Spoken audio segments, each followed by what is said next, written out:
আমরা চলে যাচ্ছি আজকের অতিথির কাছে। কেমন আছেন আপনি? খুব ভালো আছি আমি। আচ্ছা, আমি আসলে নামটা আপনার বলতে পারতাম, কিন্তু নামটা আসলে আপনার মুখ থেকেই শুনতে চাই। আপনার নামটা যদি আমাদের শ্রোতাকে বলেন। আমি লুনা, আমি ঢাকা থেকে এসেছি আপনাদের সাথে আমার জীবনের কিছু কথা শেয়ার করার জন্য। তো লুনা নামটা আসল নাম না নকল নাম, এই প্রশ্নকে আমরা যাবো?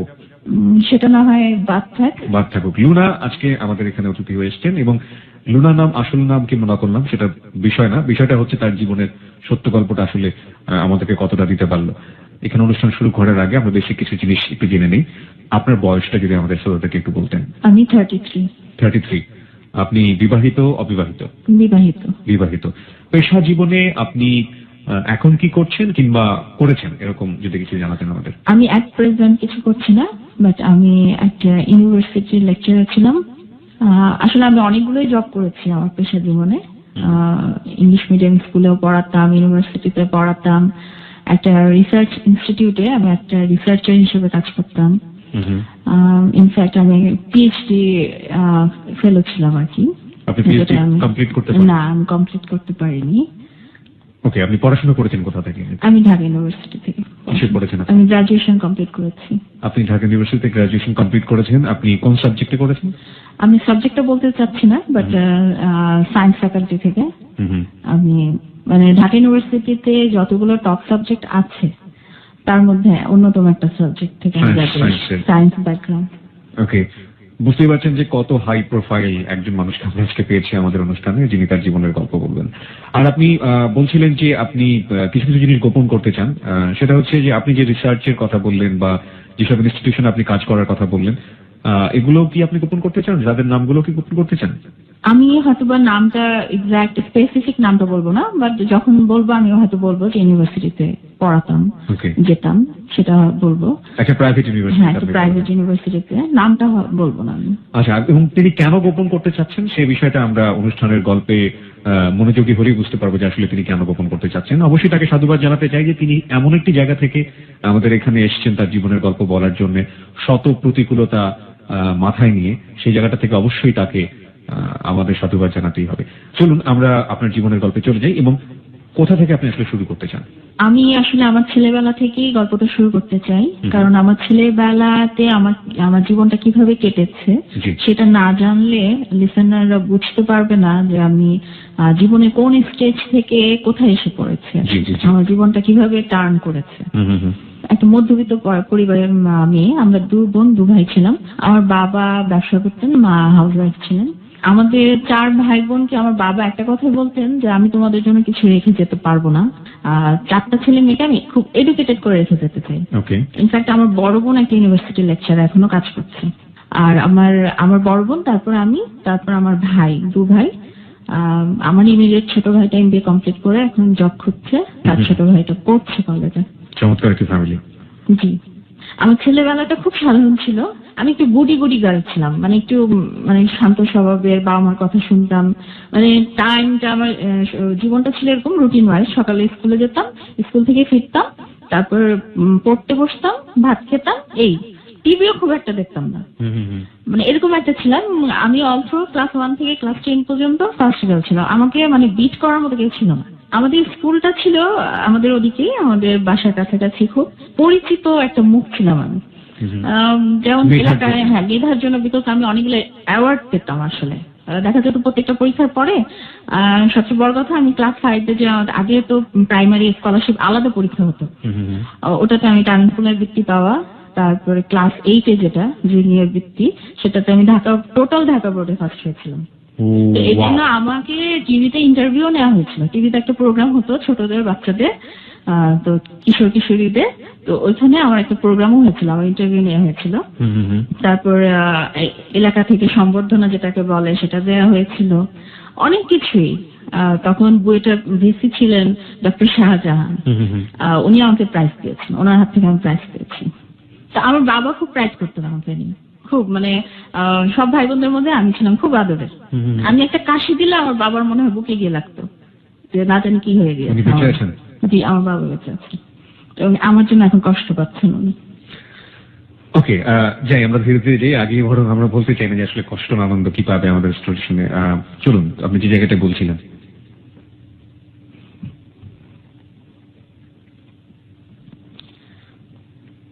তো আমি মানে মানে ভালো একটা মেয়ে বলতে যা বোঝায়, ভালো একটা স্টুডেন্ট বলতে যা বোঝায়, আমি ওরকম ছিলাম। বন্ধু বান্ধবের কাছে খুব প্রিয় ছিলাম, বাবা মার কাছে, ভাই বোনের কাছে, আত্মীয় স্বজনের কাছে, সবার কাছে আমি খুব প্রিয় ছিলাম, স্কুলের টিচারদের কাছে।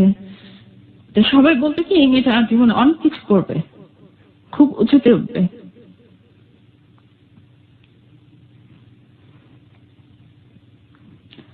আমি আমার সেই গোলটাকে সামনে রেখে আমি জীবনের পথে এগিয়ে যাচ্ছিলাম।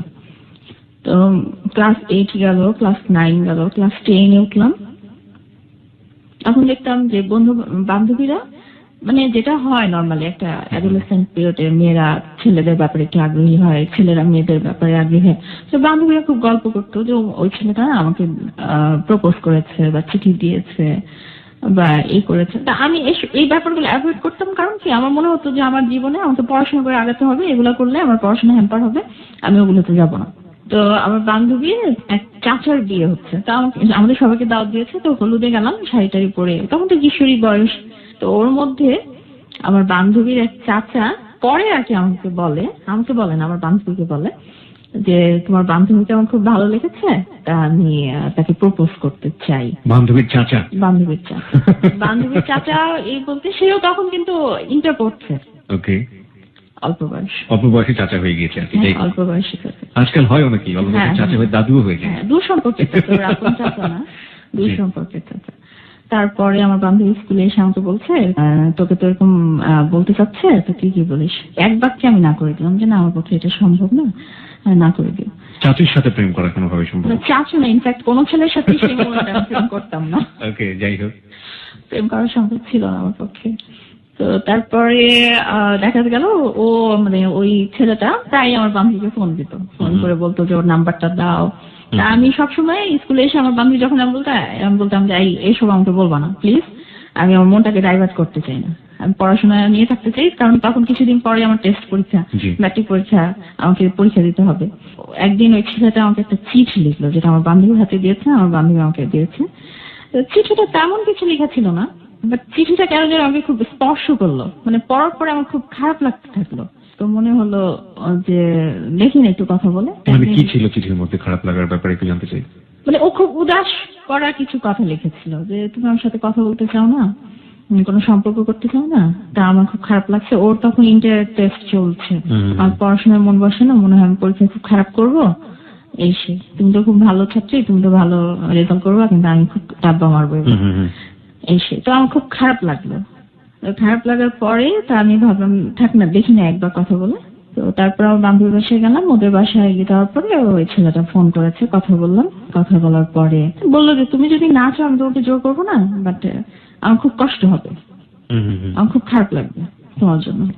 তারপর আমার বান্ধবী, আমি বললাম কি যে আমি একজন মানুষকে আমার জন্য কষ্ট পাবে, আমার খুব খারাপ লাগবে। হয় তুমি ওনাকে বলো যে এইভাবে যাতে আমাকে কখনো অ্যাপ্রোচ না করে আমার সামনে, অথবা মানে আমাকে ভুলে যেতে, সেটা আমি বললাম। তা আমার বান্ধবী বললো যে না, উনি আসলে মনে হয় পারবে না, এটা সম্ভব না। তো তোমার ব্যাপার, তুমি যদি না পড়ো তাহলে ওনার করার কিছু না, ওনার পরীক্ষা খারাপ হবে। তা আমার সব ফ্রেন্ডরা স্কুলে গেলাম, তো গিয়ে দেখলাম সব বান্ধবীরা আমার উপর খ্যাপা কেন যে তুমি তোমার জন্য ওর পরীক্ষা খারাপ হবে। আমাকে ব্লেম দেওয়া শুরু করলো। আমি কি করলাম? আমি তো ওর সাথে কোনো সম্পর্কে জড়াই নাই যে তোমরা ব্লেম দিচ্ছ যে আমার কারণে পরীক্ষা খারাপ। এমন হতো যে আমি সম্পর্কে জড়িয়েছি, এখন আমি ছেড়ে দিচ্ছি তাকে। তো বলতেছে না, ছেলেটা ভালো ছিল, সব দিক দিয়ে ভালো, পড়াশোনায়ও ভালো, এখন তোমার জন্য খারাপ করবে, এটা ঠিক না, তুমি ইয়ে করো। তো দেখা গেল একটা মোমেন্ট এসে আমি ওদের প্রেশারে রাজি হলাম যে ওর সাথে আমি কথা বলবো বা ইয়ে করবো, দেখা করবো। তো তারপরে যে ঘটনাটা ঘটলো, একদিন দেখা হলো, আমার বান্ধবীর বাসাতেই দেখা হলো। মানে তখন কিশোরী বয়সের যে প্রেমটা যেরকম হয়, মানে খুব দুরু দুরু বুক, মানে কেউ না দেখে ফেলে, কেউ না জেনে যায়। সবচেয়ে আমার মাথার মধ্যে সবসময় একটা জিনিস স্ট্রাইক করতো যে আমার বাবা যাতে জীবনে ওই ঘটনা জানতে না পারে, যাই করবো না কেন আমার বাবা থেকে হাইড করতে হবে। এবং আমার সবসময় একটা অপরাধ বোধ কাজ করতো, আমার বাবাকে না জেনে আমি জীবনে কিছুই করিনি। এর আগে যতবার কোনো ছেলে আমাকে চিঠি দিয়েছে, আমি আমার বাবাকে দিয়ে দিতাম, আমার বাবার হাতে। আমার বাবা পড়ে সেটা ছিঁড়ে ফেলে দিত। নিশ্চয়ই এরকম মেয়ে আমাদের সোসাইটিতে এখনো অনেক আছেন। সুতরাং যারা চিঠি দেবেন তারা একটু চিন্তা ভাবনা করে নেবেন যে বাবার হাতে পড়লে আপনার অবস্থাটা কি হতে পারে। না, আমার বাবা আমার খুব ভালো মানুষ ছিল, ওই ছেলে ইনফ্যাক্ট আপনার বাবার মতো তো সবাই না। হ্যাঁ, ও চিনতেন যে মহল্লারই ছেলে, বাট উনি কখনোই কিছু বলতেন না জি। ছেলেটা। মানে আমার বাবা হচ্ছেন খুব ইনোসেন্ট মানুষ, মানে খুব সাদা সিধে ইনোসেন্ট একটা লাইফ লিড করেছেন। ওনার সাথে ওই ছেলেটার সাথে আমি যখনই কথা বলতাম, ওই যে বললাম আমার ভয় লাগতো বা ইয়ে হতো, একটা অপরাধ বোধ কাজ করতো। আর ওর সাথে আমি ফ্রিও হতে পারতাম না, ইজিও হতে পারতাম না, এটা আমার প্রবলেম ছিল। তো এভাবে টেস্ট পরীক্ষা দিলাম। টেস্ট পরীক্ষায় আমার যে রেজাল্ট ছিল, মানে তখন তো স্ট্যান্ড ছিল, স্ট্যান্ড এবং স্টার। তো তখন সবাই আমার রেজাল্ট দেখে সবাই ভাবলো যে আমি তো স্ট্যান্ড করবই, এত মার্কস ছিল, আমি এত মার্কস পেয়েছি। তো তারপরে আমার সাথে দেখা হতো না তেমন, জাস্ট চিঠি ও আমার বান্ধবীর কাছে চিঠি দিত, আমি আমার বান্ধবীর কাছে চিঠি দিতাম, জাস্ট একটু আগে ছিল। তো এর মধ্যে প্রবলেমটা হলো, আমাদের পাড়ারই স্কুলের কাছে একটা ছেলে ছিল। তো ওদের ফ্যামিলি ব্যাকগ্রাউন্ডটা খুব মানে খারাপ ছিল, বিকজ ওর চাচা, তারপরে যারা ছিল বাবা, ওরা একটু সন্ত্রাসী টাইপের ছিল। তো ওই ছেলেটা একদিন মানে ওর বন্ধুর দ্বারা আমাকে থ্রেট পাঠায় যে ও যে ছেলেটার সাথে প্রেম করে ওকে মেরে ফেলবো, না হলে তো ওকে পাবো না। ও আমার সব কিছু রিফিউজ করছে, রিজেক্ট করছে আমাকে, এটা আমার খুব খারাপ লাগছে। তো ও যে ছেলেটাকে পছন্দ করে সে যদি এই পাড়ায় কখনো আসে আমি ওকে মেরে ফেলবো। তা আমার তো খুব ভয় ঢুকে গেল। তখন আমার খাওয়া দাওয়া পড়াশোনা সব শেষ, মানে আমি কিছু করতে পারবো। পরীক্ষার কিছুদিন আগে জাস্ট। মাই গড। তো এর মধ্যে আরেকটা কথা বলি, আমার একটা প্রাইভেট টিচার ছিলেন, উনি ছিলেন আসলে আমার গুরু। আমি এখনো আজ পর্যন্ত 93 থেকে উনি আমাকে, মানে 93 থেকে 96 পর্যন্ত উনি আমাকে পড়িয়েছেন। তো উনি ছিলেন না, কিছু কিছু মানুষের থাকে না আদর্শ বলে যে ব্যাপারটা থাকে, আমি ওনার মতো হতে চেতাম। উনি ঢাকা ইউনিভার্সিটি থেকে পাশ করেছেন এবং অনার্স মাস্টার দুটোতেই ফার্স্ট ক্লাস ফার্স্ট। বর্তমানে উনি ঢাকা ইউনিভার্সিটির প্রফেসর। ওকে। তো উনি তখন অনার্সে পড়ছিলেন, আমাকে যখন উনি পড়ান তখন নিজেই অনার্সে পড়ছিলেন। আমাদের পাশের বাড়িতে উনি থাকতেন। আমি অ্যাকচুয়ালি তখন বুঝতে পারিনি, পরবর্তীতে আমি বুঝতে পেরেছি যে আমার ভালো লাগাটা, ভালোবাসাটা আসলে ওনার জন্য ছিল। আমি ওনার মতো হতে চেতাম, যে আমি স্যারের মতো হব, স্যার যেমন ভালো স্টুডেন্ট, স্যার যেরকম। আমি অলওয়েজ ওনার সাথে একটা কি মনে হয় কম্পিটিশনই করতাম। স্যারকে জিজ্ঞেস করতাম, স্যার আপনি এই ম্যাট্রিকে এই বাংলাতে কত পেয়েছিলেন? স্যার যদি বলতো আমি তো 85 পেয়েছি, আমি তখন টার্গেট করতাম যে আমাকে 90 পেতে হবে, এরকম একটা ব্যাপার ছিল। কিন্তু আমি ওনাকে প্রচন্ড ভয় পেতাম। আমি ওনার চোখের দিকে তাকিয়ে কখনো মানে পড়তাম না, মাথা নিচু করে পড়তাম। তো ওই যে মাস্তান টাইপ যে একটা ছেলে ছিল সন্ত্রাসী টাইপ, ও তো নানান ভাবে আমাকে হ্যারাস করছিল। দেখা যেত দেয়ালে দেয়ালে আমার নামের সাথে ওর নাম যুক্ত করে লিখে রাখতো, এই করতো সে করতো, যেটা করতো আর কি। তো আমার বাবা ভয়ে অনেকবার ওর গার্জিয়ান, আমার স্কুলের টিচাররা গিয়ে ওর গার্জিয়ানকে বলেছে যে এরকম করছে আমাদের স্কুলে একটা মেয়ের সাথে, এটা তো ঠিক না। তো বলতে কি আপনাদের মেয়েকে সামলান, আপনাদের মেয়ের প্রবলেম হচ্ছে। ছেলে মানুষ এরকম করে, ছেলেরা এরকম একটু হয়, খুবই কমন ফেনোমেনা। এবং গত সপ্তাহে আমরা ঠিক যে গল্পটা বাজিয়েছিলাম, এখানে শানু এসেছিল। শানু কিন্তু একই কথা বলেছে যে আমি এই গল্পগুলো বলতে পারিনি এই কারণে যে এই কথাটাই বলা হতো যে সব দোষ মেয়েদের, সুতরাং তোমরা ঠিক হও। সেম ব্যাপারটা আপনার মধ্যেও যেটা পেলাম একটা সময়। ছেলেটা একটা মেয়েকে, স্কুল গোয়িং একটা মেয়েকে, এখন যেটাকে ইফটিজিং বলে, ইফটিজিংটা এত প্রবল ভাবে এসেছে। আসলে তখন তো এত ইফটিজিং বুঝতাম না, ইফটিজিং ব্যাপারটা কি। তো ওই ছেলেটা কিন্তু আমার সাথে সেম থিং করতো। বাট ওই যখন ওর বাবাকে বিচার দিতে যেত, ওর চাচাকে বিচার দিতে যেত, তখন বলতো কি মেয়েটা, তাহলে আপনাদের মেয়েকে একা স্কুলে পাঠান কেন? একা স্কুলে কেন পাঠান? কেন যায় একা স্কুলে? একটা স্কুলে যায় কেন? ছেলেরা এরকম একটু করে, একটু মেয়ে দেখলে এরকম একটু দুষ্টামি ফাজলামো করে, এটা কোনো ব্যাপার না।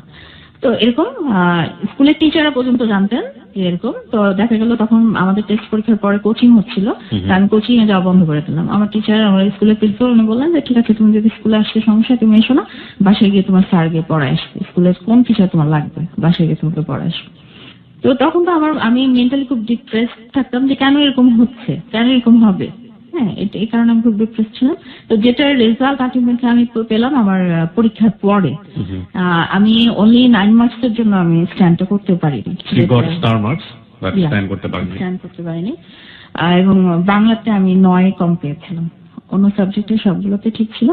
এটা ছিল আমার জীবনের আরেকটা মানে হোঁচট খাওয়া বা মানে যেটাকে কষ্টের একটা মুহূর্ত যেটাকে বলে। যেদিন আমার রেজাল্ট বের হয়েছিল, আমার চেয়ে আমার বাবার মানে চেহারাটা বেশি মলিন ছিল, উনি বেশি আপসেট ছিলেন যে এটা কি হলো।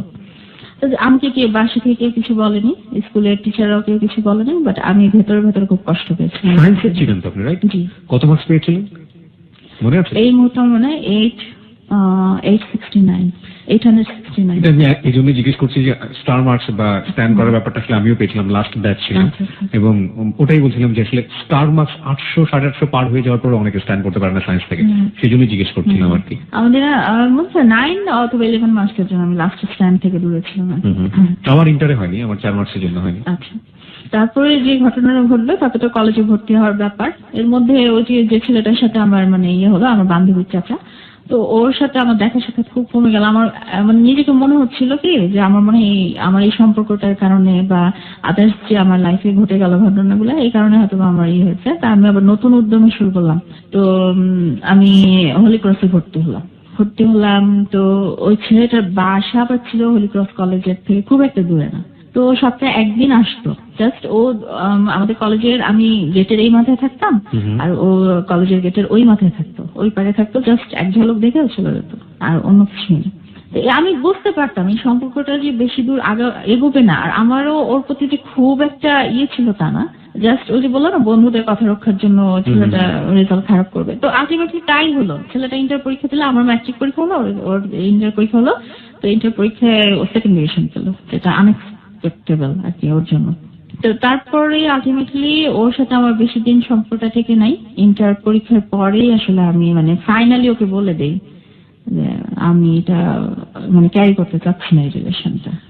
ও অনেক মানে আমাকে ইয়ে করে, বোঝানোর চেষ্টা করে আমার বান্ধবী দিয়ে এসে, না আমি এটা ক্যারি করি নাই, বিকজ আমার মনে হতো যে এটা সম্ভব না, কারণ আমার ইয়েটা হচ্ছে স্বপ্নটা অন্যদিকে, আমি অন্যভাবে আগাতে চাই। হয়তো বা অনেক মনে করবেন আপনি যে আমি কিছুটা হয়তো স্বার্থপরতার কাজ করেছি কিনা, কিন্তু আমার মনে হতো ওর ফিলিংসটাও জেনুইন ছিল না আমার প্রতি। ওর যে ফিলিংসটা যে জেনুইন থাকতো আমি সেটা বুঝতে পারতাম, ছিল না। আর সবচেয়ে বড় কথা, আমি ওকে কোনোদিন কোনো প্রেশার দেইনি যে তুমি পড়াশোনা করো, ভালো জব পেতে হবে, ভালো ক্যারিয়ার করতে হবে, এটা কখনো। আমি ওকে ওর মতো ছেড়ে দিয়েছিলাম। ও দেখা গিয়েছে দিন দিন মানে খারাপ করেছে। তো তারপরে কলেজ পাশ করলাম, স্ট্যান্ড করতে পারিনি, স্টার পেলাম। আমি মেডিকেলেও পরীক্ষা দিলাম না, বুয়েটেও পরীক্ষা দিলাম না। আমার একটা ইচ্ছা যে আমার স্যার যে ইউনিভার্সিটির প্রফেসর হয়ে গেছেন, মানে তখন তো লেকচারার ছিলেন, পরে পিএইচডি করতে গিয়ে যে এখানে মনোবসুতে উনি পিএইচডি করতে গিয়েছিল, মনোবসু স্কলারশিপ নিয়ে।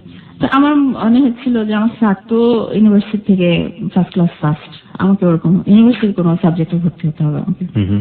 তো ইউনিভার্সিটিতে ভর্তি পরীক্ষা দিলাম। আমি প্রথম 100 এর যে 1 থেকে 100 এর মধ্যে আমি ছিলাম। তো আমি যে কোনো সাবজেক্ট নিতে পারতাম। আমার ইন্টারভিউ বোর্ডে আমার স্যার আমাকে জিজ্ঞেস করলেন যে তুমি কি চাও, কোন সাবজেক্টটা চাও। তখন কম্পিউটার সায়েন্স ছিল 1 নম্বর, তারপরে ছিল ফার্মেসি, তারপরে ছিল আর কি। তো আপনি আপনার সাবজেক্টের নাম বললে আমার মনে হয় না কোনো সমস্যা হবে, তারপর আপনি যদি হাইড করতে চান নো প্রবলেম। ওকে, তারপরে আমি চুজ করলাম, আমার সাবজেক্টটা চুজ করলাম। মানে আমি যে সাবজেক্টটা নিলাম এটা হচ্ছে আমরা যখন পড়তাম খুব নিউলি একটা মানে ডেভেলপড একটা নতুন একটা সাবজেক্ট ছিল তখন ইউনিভার্সিটিতে, খুব পপুলার ছিল এবং সবাই বলতো এই সাবজেক্টে পড়লে চাকরির অভাব হয় না, ক্যারিয়ার বিল্ড আপে কোনো প্রবলেম না, সবার যাদের টার্গেট বাইরে যাওয়ার তাদের জন্য এটা একটা ফার্স্ট প্রায়োরিটি ছিল এই সাবজেক্টটা। ওই যে প্রতিজ্ঞা করেছিলাম যে আর কোনো ছেলের সাথে কোনো সম্পর্কে জড়াবো না, সেটা আমার বিয়ের আগ পর্যন্ত, আমার জীবনে আমার হাজবেন্ড আসার আগ পর্যন্ত আমি সেই ওয়ার্ডটা আমি নিজের কাছে নিজের প্রতিজ্ঞাটা আমি ভঙ্গ করিনি কখনো। ইউনিভার্সিটি লাইফে না, আমার ইউনিভার্সিটিতে লাইফে আমি বলতে পারবো না যে আমি কারোর প্রতি আমার উইকনেস, আসলে আমার উইকনেসই জোর করেনি কারোর প্রতি। তো এর মধ্যে একটা ছিল বুয়েটে তো আমার ফ্রেন্ড আমাদের সাথেই, আমাদের ব্যাচমেট। তো ও আমাকে নক করলো সরাসরি বিয়ের জন্য, যে তোমাকে 1 সপ্তাহ, ও আমাকে একদিন ফোন করলো, ফোন করে বলতেছে যে আমি তোমাকে 1 সপ্তাহ সময় দিলাম, 1 সপ্তাহ আমি রোজ তোমাকে ফোন করবো, মনে করাই দিব যে আমি তোমাকে প্রপোজ করছি, তা তুমি 1 সপ্তাহ পরে আমাকে রেজাল্টটা দিবা। ওই যে আমার একটা ভয় কাজ করতো না যে আমি প্রেম করবো না, প্রেম আমাকে আমার জীবনে কিছুই দেয়নি, বরঞ্চ আমি মনে আরো ভালো রেজাল্ট করতে পারতাম সেই সম্পর্কগুলো ইয়ে না করলে, মানে মাথা থেকে ঝেড়ে ফেলে দিতে পারে। তা আমি আর প্রেমের মধ্যে আগাইনি, আমি যাইনি। আমার একটা টার্গেট ছিল আমি অনার্স মাস্টার্স করবো, তারপরে স্কলারশিপ নিবো, বাইরে যাবো, পিএইচডি করবো, এটাই আমার লক্ষ্য। আমার বিয়েটি পরে ব্যাপার পরে যেটা করবো। তো যাই হোক, অনার্স পাস করলাম, রেজাল্ট যেটা হলো বলবো না আনএক্সপেক্টেড, আরো ভালো করতে পারতাম। আমি প্রথম দিকেই ছিলাম, মানে মেধা তালিকার প্রথম দিকেই ছিলাম। যেরকম থাকলে ইউনিভার্সিটির লেকচারার হওয়া যায়, ইউনিভার্সিটিতে জয়েন করা যায় ডিপার্টমেন্টে, সেরকম একটা রেজাল্ট আমার ছিল। আমরা যে টার্মে ছিলাম সেই টার্ম থেকে শুরু করলো যে 4 বছরের অনার্স কোর্স, টার্মিনাল ডিগ্রি। এটা করে যে কেউ মানে মাস্টার্স না করলেও চলবে, এটা প্রফেশনাল ডিগ্রি দিয়ে দিল আমাদের। আমি চিন্তা করলাম যে আমি একটু রিসার্চ লাইনে চলে যাই, কারণ রিসার্চ লাইনে গেলে আমার পিএইচডির জন্য স্কলারশিপ পাওয়াটা আমার জন্য ইজিয়ার হবে রাদার দেন মাস্টার্স করাটা। তো আমার এক স্যার ছিলেন, উনি একটা রিসার্চ ইনস্টিটিউটে তখনই শিফট করেছেন, নাকি ঢাকা ইউনিভার্সিটি থেকে শিফট করেছেন রিসার্চ ইনস্টিটিউটে। তো ওনাকে আমি গিয়ে বললাম, তো উনি খুব মানে মানে আনন্দের সহিত আমাকে বললেন যে তুমি আমার সাথে কাজ করো, পিএইচডি মানে আপাতত কাজ করতে থাকো, কয়েকটা পেপার হলে। তখন আবার নিয়ম ছিল যে অনার্সের পরে যদি কেউ পিএইচডি তে হতো, কয়েকটা পেপার লাগতো। আচ্ছা, পেপার, হ্যাঁ আর্টিকেল লাগতো। আর্টিকেল দিলে তারপরে মাস্টার্সটা না করলে হতো। তুমি আর্টিকেলে কাজ করতে থাকো, এটাতে তোমার হতো। তখন মানে আমাদের ইকোনমিক্যাল মানে ফিনান্সিয়াল কিছু প্রবলেম দেখা দিল। প্রবলেম যে আমার বাবার যে বিজনেসটা ছিল সেটা উনি মানে একটু ডাউনের দিকে চলে যাচ্ছিল, উনি লস করছিলেন বছরের পর বছর। পুঁজিটা, মূলধন যেটা বলা যায় সেটা মানে নীলের দিকে চলে যাচ্ছিল। আমার মাথায় স্ট্রাইক করলো যে আমার বাবা আমাদের জন্য এত কিছু করেছে, তো বাবার এই মানে ক্রাইসিস মোমেন্টে আমার কিছুটা, আমি যদি আমার মাস্টার্সে ভর্তি হই ওনার জন্য একটু বার্ডেন হয়ে যাবে। তো আমি দেখি না যদি আমার রিসার্চটাও হলো, আমার আর্টিকেল হলো, পেপারও হলো, আমার জবও হলো, স্যালারিও পেলাম, সব দিক দিয়ে আমি পাচ্ছি, আমি জয়েন করি। এই জন্য আমি স্যারের সাথে জয়েন করলাম, কাজ করছিলাম। আর অক্টোবরে জয়েন করেছি আমি। তো এই দিক দিয়ে যে মানে আমার বাবাও তো ছিলেন না যে বিয়ে দিতে হবে মেয়েকে, আমাকে পুরো স্বাধীনতা দিয়েছিলেন, তুমি যদি বাইরে যেতে চাও বাইরে গিয়ে পিএইচডি করো, বিয়ে করবা না করবা তোমার লাইফে কেউ আসলে আমাকে বলবা, আমি সেভাবে ইয়ে করবো। ওর কোনো ছিল না যে বিয়ে করতে হবে। তো যাই হোক, এক স্যারের ওয়াইফ ছিলেন, ওই স্যারটা আমাকে খুব আদর করতেন। তো একটা থাকে না যে মেয়েটা ভালো, বাচ্চাটা ছেলে ভালো আছে, দেখি না এর সাথে বিয়ে হলে কেমন হয়, এরকম। তো ওই আন্টিটা পত্রিকায় একটা বিজ্ঞাপন দেখলাম, যেটা আমার আমার হাজব্যান্ড 9 বছর আমেরিকায় থেকে তখন বাংলাদেশে আসছে, 2004-5 বাংলাদেশে আসছে বিয়ে করার জন্য, মেয়ে খুঁজছে। পত্রিকায় বিজ্ঞাপন ছিল, এবং সেই বিজ্ঞাপনটা কি ছিল একটু বলবেন? বিজ্ঞাপন ছিল যে আমেরিকা প্রবাসী, এরকম ওর কোয়ালিফিকেশনের বর্ণনা দিল, ইঞ্জিনিয়ার, এরকম, পাত্রীর বয়স এত, পাত্রী করছে আর কি, এরকম পাত্রী করছে। তো আমার সে আন্টিটা মানে পত্রিকার একটা কৌতূহলে বসে একটা ফোন দিয়েছেন, ওই ফোন নাম্বারে দিয়েছেন, দিয়ে একটু আলাপ করেছেন।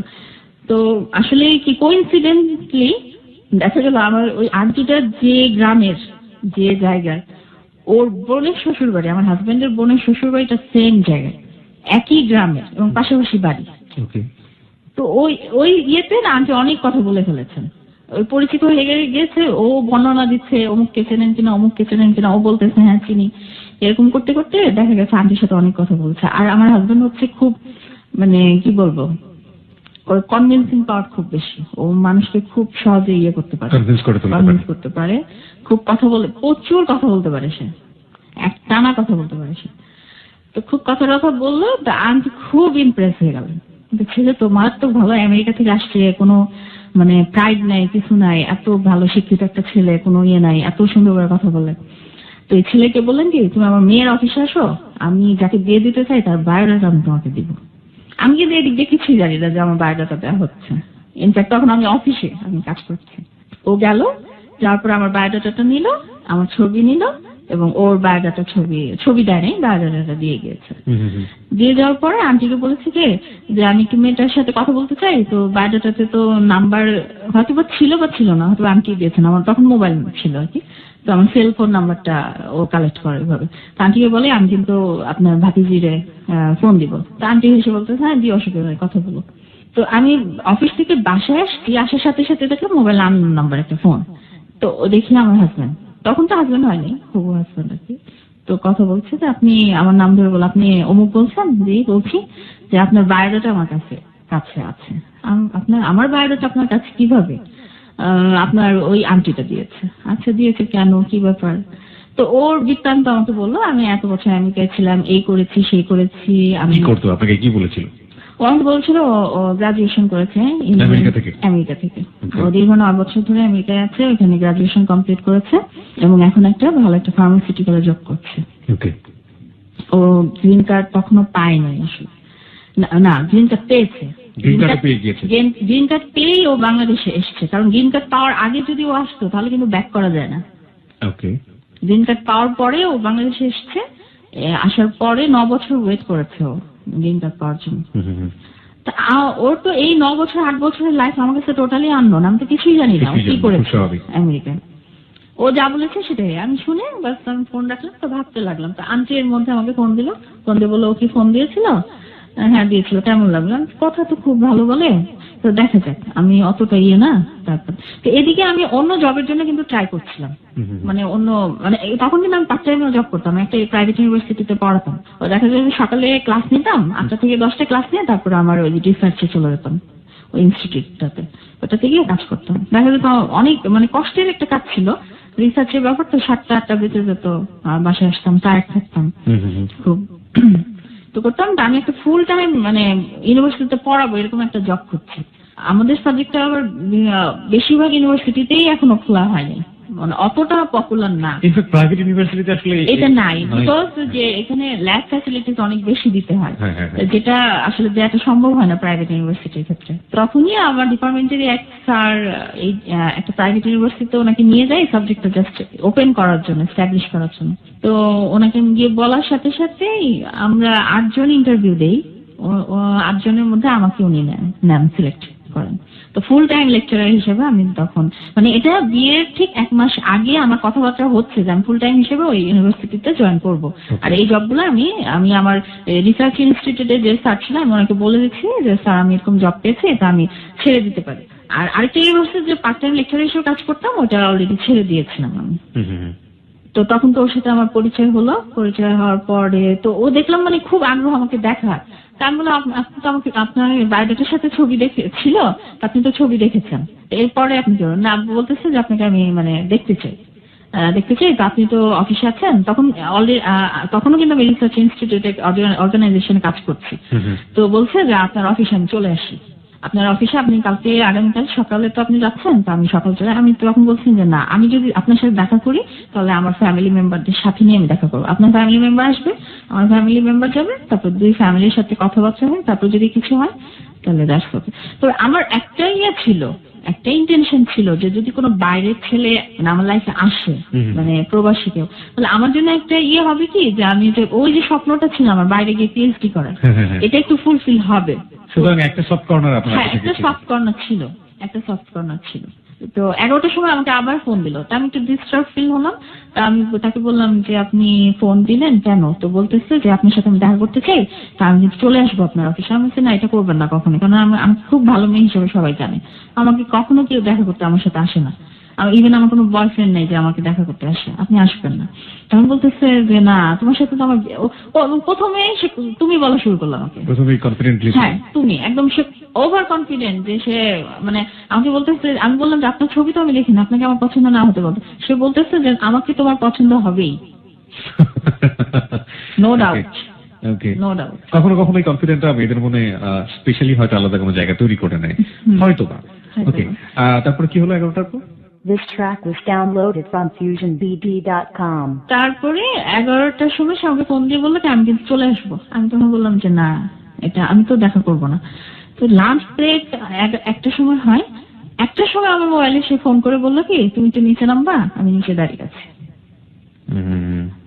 তো আমি বললাম কি যে তখন আমি ভাবলাম কি যে দেখি, যেহেতু বিয়ে করতেই হবে বা করবো, কাউকে না তো কাউকে করবো, দেখি।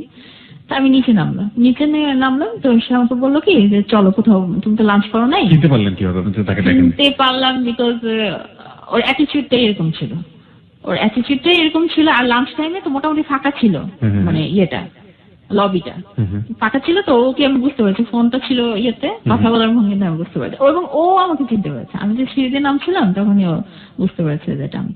তো যাই হোক, প্রথম দেখাতে ও যে কনফিডেন্টটা ছিল যে আপনি তাকে পছন্দ করবেনই, মানে ওই প্রথম দেখাতে ওই মুহূর্তে ওই মোমেন্টের অনুভূতিটা কেমন ছিল? যে হি ওয়াজ গুড লুকিং গাই। আমার একদমই ভালো লাগে না ওকে দেখে। একটা আমেরিকা প্রবাসী একটা ছেলে যে একটা ইঞ্জিনিয়ার, আমি তো মনে করি অনেক মানে বস একটা, মানে খুব ভালো। তো তো আমার এখনো মনে আছে, ও তখন কিন্তু কেস পড়া হতো না। এখনো কিন্তু সহজে মানে ইয়েতে জগিং টগিং ছাড়া ছেলেরা সহজে কেস পড়ে না। ও একটা সাদা হোয়াইট একদম কেস পরে আসছে, আর সাদা একটা টি শার্ট, একটা জিন্সের প্যান্ট। এবং যেটা আমি সবচেয়ে অপছন্দ করি ছেলেদের, মানে এটা আমি সব ছেলেদেরকে ইয়ে করে বলছি না, কার কারো স্পেসিফিক কিছু পছন্দ থাকতে পারে, আমার একটু মানে গোফটা অপছন্দ ছিল। যে আমার মনে হতো কি আমি যে ছেলেকে বিয়ে করবো তার যাতে গোফটা না থাকে। ওকে ওকে, না আমি আসলে কয়েকদিন যাবত সেপ্টেড করিনি, হোয়াট এভার ইট ইজ। যাদের গোফ আছে তারা কিছু মনে করবেন না প্লিজ। ওকে, পার্সোনাল চয়েস থাকতেই পারে। তো আমি দেখলাম যে প্রথম ওকে দেখে যে দৃষ্টিটা আমার ইয়ে হলো, আমার মাথায় ইয়ে হলো যে তার গোফ আছে। ও করলো কি, আমাকে বললো কি দেখিনি, মানে এমন পরিচিত ভঙ্গিতে কথা বললো মনে হয় আমার সাথে ওর অনেক দিনের ফ্রেন্ড। এসে আমাকে বললো ভাই তুমি তো লাঞ্চ করো না, মুখটা শুকিয়ে গেছে, তাহলে চলো কোনো রেস্টুরেন্টে বসে একটু খেয়ে নিই, তারপরে কথা বলবো। আগে চলো তো, চলো চলো। তারপরে এই গেট থেকে বের হলাম, একটা ইয়েলো ট্যাক্সি ক্যাব দাঁড়িয়েছিল তখন। তো ইয়েলো ট্যাক্সি ক্যাব তখন বলতেছে কি চলো উঠো। আমি কোথায় যাবো? তো আমার ওই অর্গানাইজেশন থেকে, অফিস থেকে গুলশানটা মোটামুটি কাছে। তো বলতেছি চলো গুলশানে কোনো রেস্টুরেন্টে যাই, গিয়ে খেয়ে তারপর ওইখানে বসে কথা বলবো। তোমার কি কি মানে ও এরকম বলতেছে তোমার আমার ব্যাপারে কি কি জানার আছে তুমি জেনে নিও।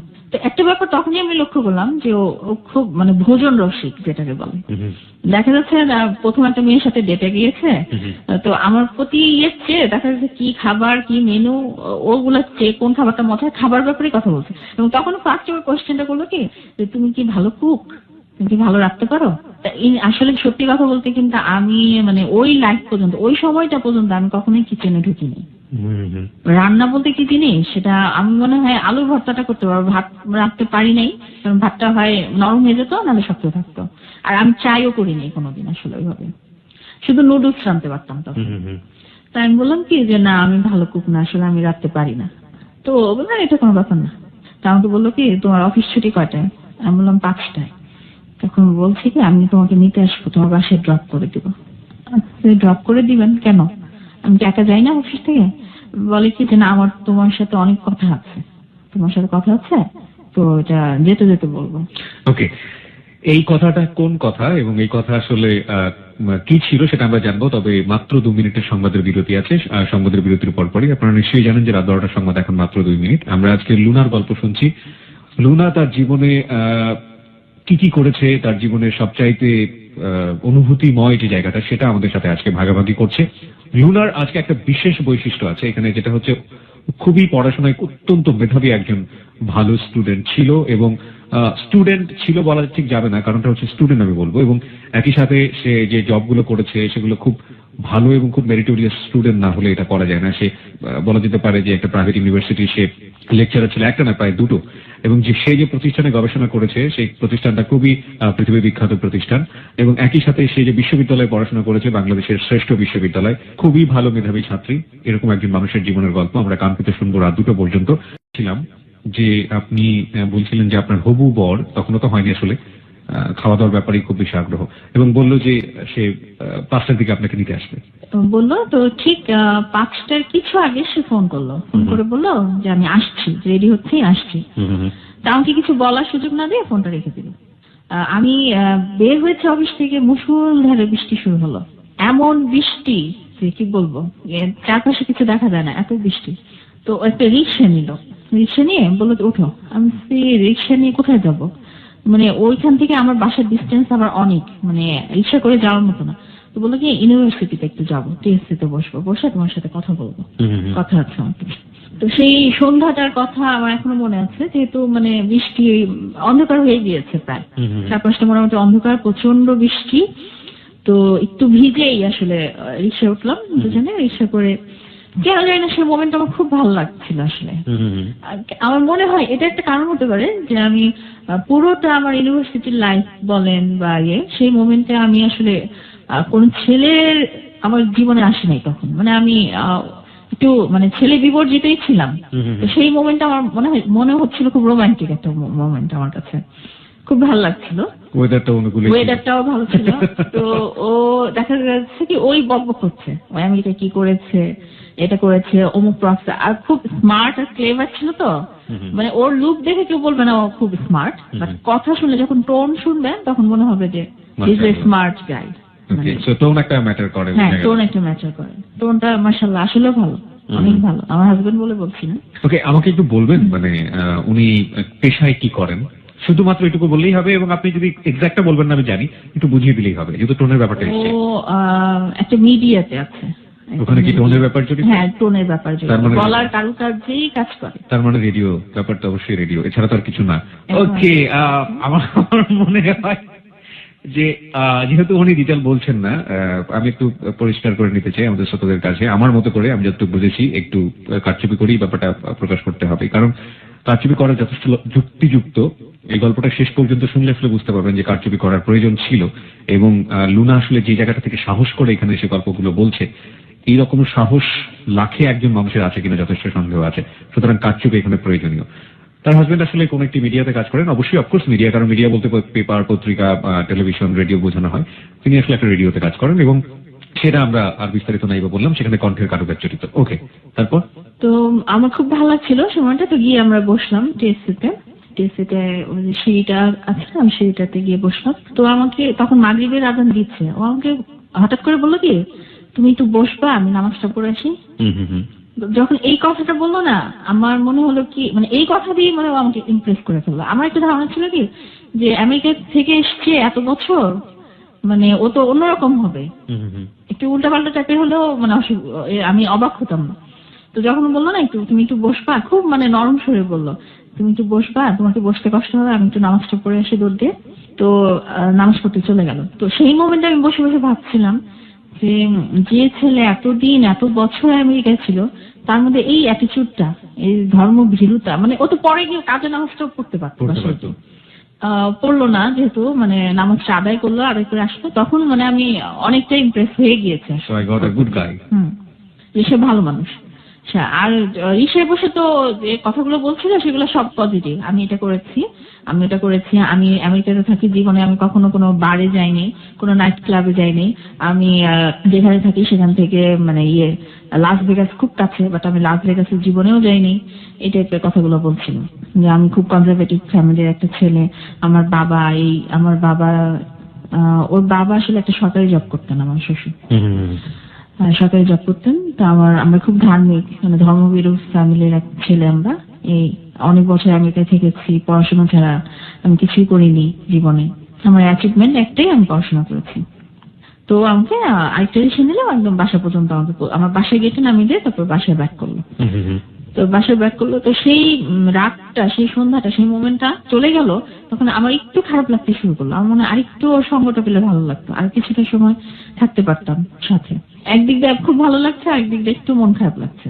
তো যাওয়ার পরে চেঞ্জ করলাম, করার পরেই ও আবার ফোন দিল, কি করছো? এটাই করছি। আমার কথা ভাবছো না? আপনার কথা? হ্যাঁ ভাবছি। তো বলছিলাম ভাবতে বাধ্য তুমি ভাবতে বাধ্য। আমার চোখগুলো তুমি দেখেছো? সবাই না আমার চোখের অনেক প্রশংসা করে, আমার চোখ অনেক সুন্দর। তুমি তো কিছু বললা না, আমার চোখ অনেক সুন্দর না? জানো, মেয়েরা আমাকে পছন্দই করে শুধু চোখ দুটোর জন্য। তা আমি কিছু বললাম, মানে আমার আমি আর ও হচ্ছে কি বিপরীত ক্যারেক্টার। আমি খুব শাই ফিল করি, সবাই কথা বলি না। এখন যেভাবে আমি বলছি, আমি গত 5 বছর আগে ভাবে এরকম ছিলাম না। ও দেখা গেল কি বিপরীত ক্যারেক্টার। তো যারা একটু আমার মনে হয় চুপচাপ কথা কম বলে, তারা মানে অপরপক্ষে শুনতে পছন্দ করে। তো ও যে কথাগুলো বলতো না, আমার খুব ভালো লাগতেছিল তখন শুনতে। আর ও একটানা কথা বলতে পারে, একটানা। এমনও রেকর্ড আছে, ওর সাথে আমি টানা 13 ঘন্টা কথা বলেছি, 13 ঘন্টা। এবং এর মধ্যে আমি বেশিরভাগ সময় চুপ, ও কথা বলেছে। তো যাই হোক, কথা বলছে এরকম শুনছি সব গল্প। ইউনিভার্সিটির অমুক প্রফেসর, অমুক ইউনিভার্সিটির আমেরিকান, অমুক ইউনিভার্সিটির অমুক টিচার আমাকে একটা রেকমেন্ডেশন লেটার দিয়েছিল, ওই লেটারটা আমি তাকে নিয়ে আসবো তোমাকে দেখাতে। এই করতে পারতাম আমি একটা ফার্মাসিউটিক্যালে আছি। তারপর আমি ওর বায়োডাটাটা খুলে বাসায় দেখলাম। বায়োডাটা আসলে ইমপ্রেসিভ, মানে যে কেউ দেখলে ইমপ্রেস হবে বায়োডাটাটা দেখে। তবে একটা কথা আমাকে বলেছিল যে আমার কিন্তু পয়সা নেই। তখন আমি বলেছিলাম যে আমি কিন্তু কোনো ছেলেকে পয়সা দেখে বিয়ে করবো না, আমি জাস্ট তার কোয়ালিফিকেশনটা দেখবো, আর তার মনটা দেখবো, যে তার মনটা কেমন, তার ক্যারেক্টারটা কেমন। এই কথাটা আমি তাকে বলেছিলাম। আর আমি বলেছিলাম যে দেখেন আমার বাবা মা খুব মানে সহজ সরল টাইপের, তো আমার উপরই ডিসিশন হবে আমি কাকে বিয়ে করবো। তখন বললো কি তাহলে তো এটা মানে খুব ভালো হয়, তোমার বাবা আমার ডিসিশন যখন তোমার উপর চাপাই দিবে না তখন খুব ভালো হয় তোমার ডিসিশনে, তাহলে তো তোমাকে ইমপ্রেস করলে তোমার সাথে আমার বিয়েটা হয়ে যাবে। তো এরকম গেল। তারপরের দিনও এরকম মানে দেখা যাচ্ছে 1 মাসের ভিতরে আমার মার্চ মাসের 28-29 তারিখ ওর সাথে দেখা হয়েছে। এই এপ্রিল মাসটা পুরোটাই দেখা গেছে সপ্তাহে 1 দিন বা 2 দিনও আমার অফিসে আসতো, দেখা হতো কথা হতো এরকম। তো মাঝখানে ওই যে আমার আন্টি যে বিয়েটা মানে বায়োডাটাটা দিয়েছেন, তো দেখা গেল কি ওনার কথা শুনলে ও একটু মানে খেপে যায় আন্টির কথা শুনলে? আন্টির কথা শুনলে। তো আমাকে একদিন বললো কি যে শোনো, তোমাকে যদি তোমার সাথে আমার বিয়ে হয় তাহলে এমনিতেই হবে, তোমার আন্টি যদি এর মাঝখানে আসে তাহলে কিন্তু তোমার সাথে আমার বিয়েটা হবে না, উনি কিন্তু গন্ডগোল লাগাই দিবে বিয়েতে। আমি বলছি কেন, ওনার দ্বারাই তো তোমার সাথে আমার পরিচয়। রাইট। তখন তুমি সম্পর্কটা মোটামুটি ইজি হয়ে গিয়েছে, বিয়ে হয়ে গিয়েছে। মানে দেখতাম কি শুধু আন্টির কথা এড়াই চলতো। আমি বললাম যে তুমি তো আরো ওকে আন্টিটাকে বেশি আনতে চাইবা আমাদের যদি কিছু হয়, বিকজ যে তোমাদের গ্রামের বাড়ি ওদের গ্রামের বাড়ি একদম পাশাপাশি, তোমাদেরকে চেনে খুব ভালো করে। আর তোমার বোনের শ্বশুর বাড়ির সাথে ওনাদের খুব ভালো লিঙ্ক আছে আর কি। তো বলছে না ওরা আসলে মানুষ ভালো না, দেখবা যে বিয়েতে একটা প্রবলেম করবে, তোমার সাথে আমার বিয়েটা হতে দিবে না, ওরা খুব জেলাস। আসলে কি সেই মোমেন্টে ও আমাকে যা বলতো আমি তাই শুনতাম, আমার কাছে তাই বিশ্বাসযোগ্য মনে হতো, আমার কাছে মনেই হতো না যে ও রং কিছু বলতে পারে। মানে এমন সে তার ওর মানে আমার সামনে ওর ইমেজটা তৈরি করেছিল। ও যেটা বলতো আমি মনে করতাম কি সেটাই। আর সবচেয়ে মনে হতো কি যে ছেলে 5 ওয়াক্ত নামাজ একবেলা কাজে করে না সে কখনো মিথ্যা বলতে পারে না, কাউকে ধোঁকা দিতে পারে না, কারোর সাথে বেইমানি করতে পারবে না, এই বিলিফটা আমার ছিল। একবার হলো কি আমার আন্টি আমাকে মানে ফোন করে বললো কি যে তুমি কি ওর সাথে দেখা করেছো? আমি বললাম সত্যি কথা বললাম যে জি আন্টি দেখা করেছি, ও আমার অফিসে এসেছিল। তো তোমার কেমন লেগেছে? খুব একটা খারাপ লাগে নাই, আমার খুব ভালোও লাগে নাই, মানে আমি হাসলাম। তো তখন আমার আন্টি বললো কি যে আচ্ছা শোনো একটা কথা বললে, এটা তো বিয়ের ব্যাপার, তাহলে তো এটা তো মুরব্বি টুরব্বি নিয়ে মানে গার্জিয়ান নিয়ে করলে ভালো হয়, তাহলে চলো আমি ওকে বলি ফোন করি, তোমার সাথে আমি থাকবো, তোমরা দুজন কথা বলবা এবং ওকে জিজ্ঞেস করবো ওর বাবা মার ইচ্ছে কি, বা ওর বাবা মা যদি তোমাকে দেখতে চাই ওখানে আমি ডাকাবো, ওর বাবা ওকে বলবো বাবা মাকে নিয়ে আসতে। তো আন্টি ওরে ফোন করে বললো যে তোমার কাউকে নিয়ে আসো, আমি ওকে নিয়ে যাচ্ছি, তো একবারই মুখোমুখি কথা হয়ে যাক, যা জানা যা বোঝার তোমাদের বুঝে নাও। তো ও করলো কি একটা মলে আসলো ওর বোনকে নিয়ে, আর আমি গেলাম আমার আন্টিকে নিয়ে। আসার পরে আমার আন্টিটা আবার খুব স্মার্ট, খুব ক্লেভার। তো সে ডিরেক্টলি তাকে বললো কি আচ্ছা তুমি যে আমেরিকা এত বছর ছিলা, পড়াশোনা করেছো বলতেছো, তো এগুলো ডকুমেন্টস কোথায়? বিয়েটা তো অনেক ইম্পর্টেন্ট একটা ব্যাপার, আর তুমি এত বছর এখানে কি করেছো আসলে তো আমরা জানি না। আমরা চাইলেই খোঁজ খবর নিতে পারি, বাট ওইটা হচ্ছে এটা ভালো না যে তুমি নিজে থেকে আমাদের সবকিছু দিচ্ছ বা দেখিয়ে দিচ্ছ। বলতেছে না আন্টি এটা কি বললেন আপনি, আমি কেন দিব না, এই না সেই না, খুব মানে ইয়ে করতেছে। তো তখন বলতেছে কি যে আন্টি একটা জিনিস আমি সব দিব, আমার কথা আপনি যদি বিশ্বাস করেন তাহলে আপনারা গেইনার হবেন, আর যদি অবিশ্বাস করেন আপনারা লুজার হবেন। তো আমার আন্টি বললো কি যে লুজার হবো মানে, বলে কি আমি যদি প্রুফ দেখাই আমার এডুকেশনাল কোয়ালিফিকেশন বা আমি কি করেছি, প্রুফ দেখালে কিন্তু আমি আপনার মানে ভাগ্নিকে আর বিয়ে করবো না। আর যদি প্রুফ না দেখে আমার কথা বিশ্বাস করে আমাকে পছন্দ করে আপনার ভাগ্নি আমাকে বিয়ে করে, ও যদি আমাকে বিয়ে করে তাহলে ও গেইনার হবে। Very important part of your story I think. এটা আপনার জন্য খুবই গুরুত্বপূর্ণ একটা পার্ট। ওকে, তার আগে তো আপনি মোটামুটি অ্যাফিলিয়েটেড হয়ে গিয়েছেন মনের দিক থেকে? হ্যাঁ, মনের দিক থেকে অনেক ব্যাপার মানে অনেকটা হয়ে গিয়েছে আসলে। তো তারপরে এই কথাটা যখন বললো, তো বলার পরে তো আমার আন্টি বললেন কি আচ্ছা ঠিক আছে বাবা, তাহলে তোমার আব্বা আম্মাকে তো আনলা না? তো ও বললো কি যে এখান থেকে আমাদের বাসা তো বেশি দূরে না, আমার আব্বা আম্মা আমার বোনের বাসাতে আছে, চলেন আন্টি আমি দেখা করে আসি, মানে খুব উৎসাহ নিয়ে। তা আন্টি বললো কি চলো যাই দেখা করে আসি, মানে আমার হাত ধরে একটু মানে করলেন, ইশারা করলেন চলো যাই দেখে আসি। তা আমি একদম এটার বিরুদ্ধে ছিলাম যে আমি যাবো কেন, আমি তো মেয়ে, ওর বাবা মা আসবে আমার বাসায় যেটা নর্মালি হয়, হ্যাঁ আমি যাবো কেন। তো আমার আন্টি বললো কি চলো কিছু হবে না চলো। তা আমাকে একটু বললো, একটা ট্যাক্সি নিল, নিয়ে আমরা ওর বোনের বাসায় গেলাম। ওখানে ওর বাবাও ছিল, মা ছিল, ওর বোন ছিল, ওর বোনের হাজবেন্ডটাও ছিল। তো বসলাম, বসার পরে খুব টুকটাক কথা হলো, মানে আমাকে তেমন কিছু ওর বাবা মা জিজ্ঞেস করেনি। ওর বাবা মাকে ডাক দিল, বললো এই যে এরকম। তারপরে দেখা গেল আন্টির সাথেই ওরা কথা বলছে, কনভারসেশন চলতেছে, ওর দেশের অমুককে চেনেন কিনা, অমুক বাড়ির অমুক এটা করতেছে, দেখা গেছে পরিচিত বের হয়ে গিয়েছে। তো কথা বলে আমরা ব্যাক করলাম, বাসায় ব্যাক করলাম। তো আন্টি আমাকে পরে ফোন দিয়ে বললো যে কি মনে হলো তোমার? আমি বললাম যে কি মনে হলো সেটা না, মানে তখন আমার মনে হচ্ছে কি আসলেও মনে হয় আন্টি থাকলে আমার বিয়েটা একটা গ্যাঞ্জাম লাগবে। উনি এত কিছু দেখতে চাচ্ছেন কেন, এত ডকুমেন্ট। আন্টিকে আপনার অপোনেন্ট বা শত্রুর মতো কিছু একটা মনে হয়। হ্যাঁ, মানে অত বেশি না, তারপর মনে হচ্ছে উনি একটু পেঁচাচ্ছেন আসলে বেশি। তো ও তো প্রায় রোজই ফোন দিত, রোজ রাত্রে অনেক ঘন্টার পর ঘন্টা কথা হতো, ঘন্টার পর ঘন্টা হিস্ট্রি বলতো। আর ওর হিস্ট্রিটা হচ্ছে কি, ও আমেরিকা যাওয়ার আগে অনেকদিন মানে মিডিয়াতে কাজ করেছে, পত্রিকায়, একটা পত্রিকা অনেকদিন ফ্রিল্যান্স কাজ করেছে। তো ওগুলার একটা রাজনৈতিক যে ওর ব্যাকআপ ছিল, একটা স্ট্রং ব্যাকআপ, ওগুলা বলতো। একটা মানে আমাদের বাংলাদেশের যে দুইটা প্রধান রাজনৈতিক দল আছে, এই একটা রাজনৈতিক দলের সাথে ও একদম ডিরেক্টলি ইনভলভ ছিল খুব ভালোভাবে। এবং ওই রাজনৈতিক দলের উঁচু সারির কয়েকটা নেতা একদম ও ডান হাত ছিল, এটা মানে আমেরিকা যাওয়ার আগে। আসলে ও যে আমেরিকায় যেতে পেরেছে, আমেরিকায় গিয়ে থাকতে পেরেছে, এটার একমাত্র মানে কারণ হচ্ছে ওই নেতারা ওকে অনেকভাবে হেল্প করেছে, আসলে ভিসার ব্যাপারে টাকা পয়সা দিয়ে হেল্প করেছে। তো ওই গল্পগুলো সে পড়তো, যে তুমি তো জানো না আমার হোল্ড কত, আমার ব্যাকআপ কতটা গভীর, আমি এই করেছি, আমি রাষ্ট্রীয় প্রোগ্রাম অ্যাটেন্ড করতাম, আমি লাইভ কমেন্টারি দিতাম, আমি এত বছর সাংবাদিকতা করেছি, এটা করেছি। আমার মনে হতো কি, আর এই আমি মানে উইথ মাই মানে ডিপ রেসপেক্ট আমি বলতে চাচ্ছি, এই যে মানে জার্নালিজম বা জার্নালিস্ট এই প্রফেশনটার প্রতি কিন্তু সবারই একটা ইয়ে থাকে, মানে কি বলবো, একটা রেসপেক্ট যেটাকে বলে, যে সবাই অনেক কিছু করতে পারে, বাট এই প্রফেশনের মানুষগুলা একটু মানে ডিসঅনেস্ট, টোটালি ডিসঅনেস্ট কখনোই হবে না, বা রং ইনফরমেশন কখনোই দিবে না, এরকম একটা বিলিভ ছিল। তবে এখন তো শুনি অনেক ইয়েলো জার্নালিজম হচ্ছে, অনেক কিছুই হচ্ছে। আর প্রতিটা ও একটা ব্যাপারে আমি মানে লক্ষ্য করেছি, ও কোনো একটা বিষয় যদি অল্প জ্ঞানও থাকে, এটা কেউ ধরতে পারবে না, খুব সুন্দর করে নিজেকে হ্যাঁ, উপস্থাপন করতে পারে এবং ইমপ্রেস করতে পারে যে আমি এই ব্যাপারটা অনেক জানি। তো এর মধ্যে ওর ভাই এবং ভাবিকে নিয়ে একদিন আসে মলে, আমাকে বলে তুমি অফিস শেষ করে চলে আসো। তা আমি গেলাম, তো ওর ভাই আমাকে ডিরেক্টলি বলছে কি, শোনো তোমরা বিয়ে করবা, চলো আজকে তোমাদের বিয়ে করে দিই। আমি সেইভাবে বিয়ে করবো কেন, আমি কি ওর সাথে কি আমার একের অনেক বছরের, বা আমার বাবা মা রাজি না, ওর বাবা মা রাজি না, এরকম একটা সিচুয়েশনে আমরা এখন কোনো উপায় নেই, আমি বিয়ে করবো। ভাইটা বলছে কি, ও তো চলে যাবে, চলে গেলে কিন্তু সহজে আর আসা যায় না, তুমি কিন্তু অনেক বড় একটা জিনিস লুজ করবা। তো তুমি এক কাজ করো, যদি বিয়ে না করতে পারো তাহলে আজকে আংটি তোমরা চেঞ্জ করো। তো আমি বললাম আংটি যে মানে রিং যে চেঞ্জ করবো, এটা তো কোনো ইয়ে নাই, আমি তো যে কোনো মুহূর্তে অস্বীকার করতে পারি, ও যে কোনো মুহূর্তে অস্বীকার করতে পারে। তো বলছে তাহলে কি তুমি কিসই করবে না?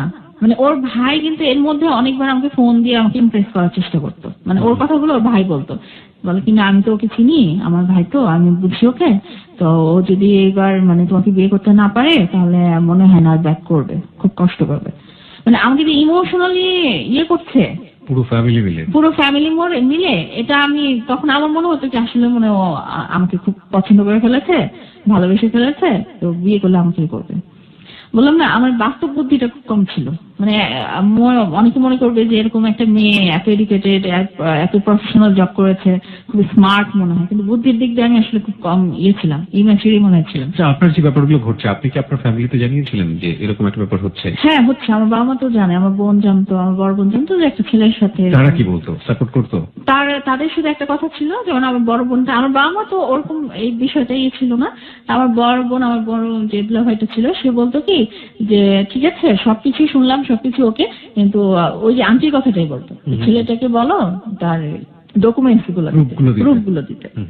আমার বোনটাও ভালো বলেছে, লজিক্যাল একটা কথা, যে ও যেখানে জব করে ওর ফোন নাম্বারটা একটু দিতে বলে আমি একটু কথা বলবো। তা আমি ওরে ফোন করে যখন বললাম আমার বোন অফিসের নাম্বারটা চাচ্ছে, একটু ফোন করবে, তখন সে খুব রাগ হলো, বৃষ্টি ভাষায় বললো কি, তুমি কি আমাকে ফ্রড মনে করো, তোমার ফ্যামিলি কি আমাকে ফ্রড মনে করে, যে তোমরা আমার ফোন নাম্বার চেয়ে এখন ওইখানে ফোন দিবা? এটা কি বাংলাদেশ যে যেখানে সেখানে ফোন দিয়ে একজনের সম্বন্ধে জানা যায়?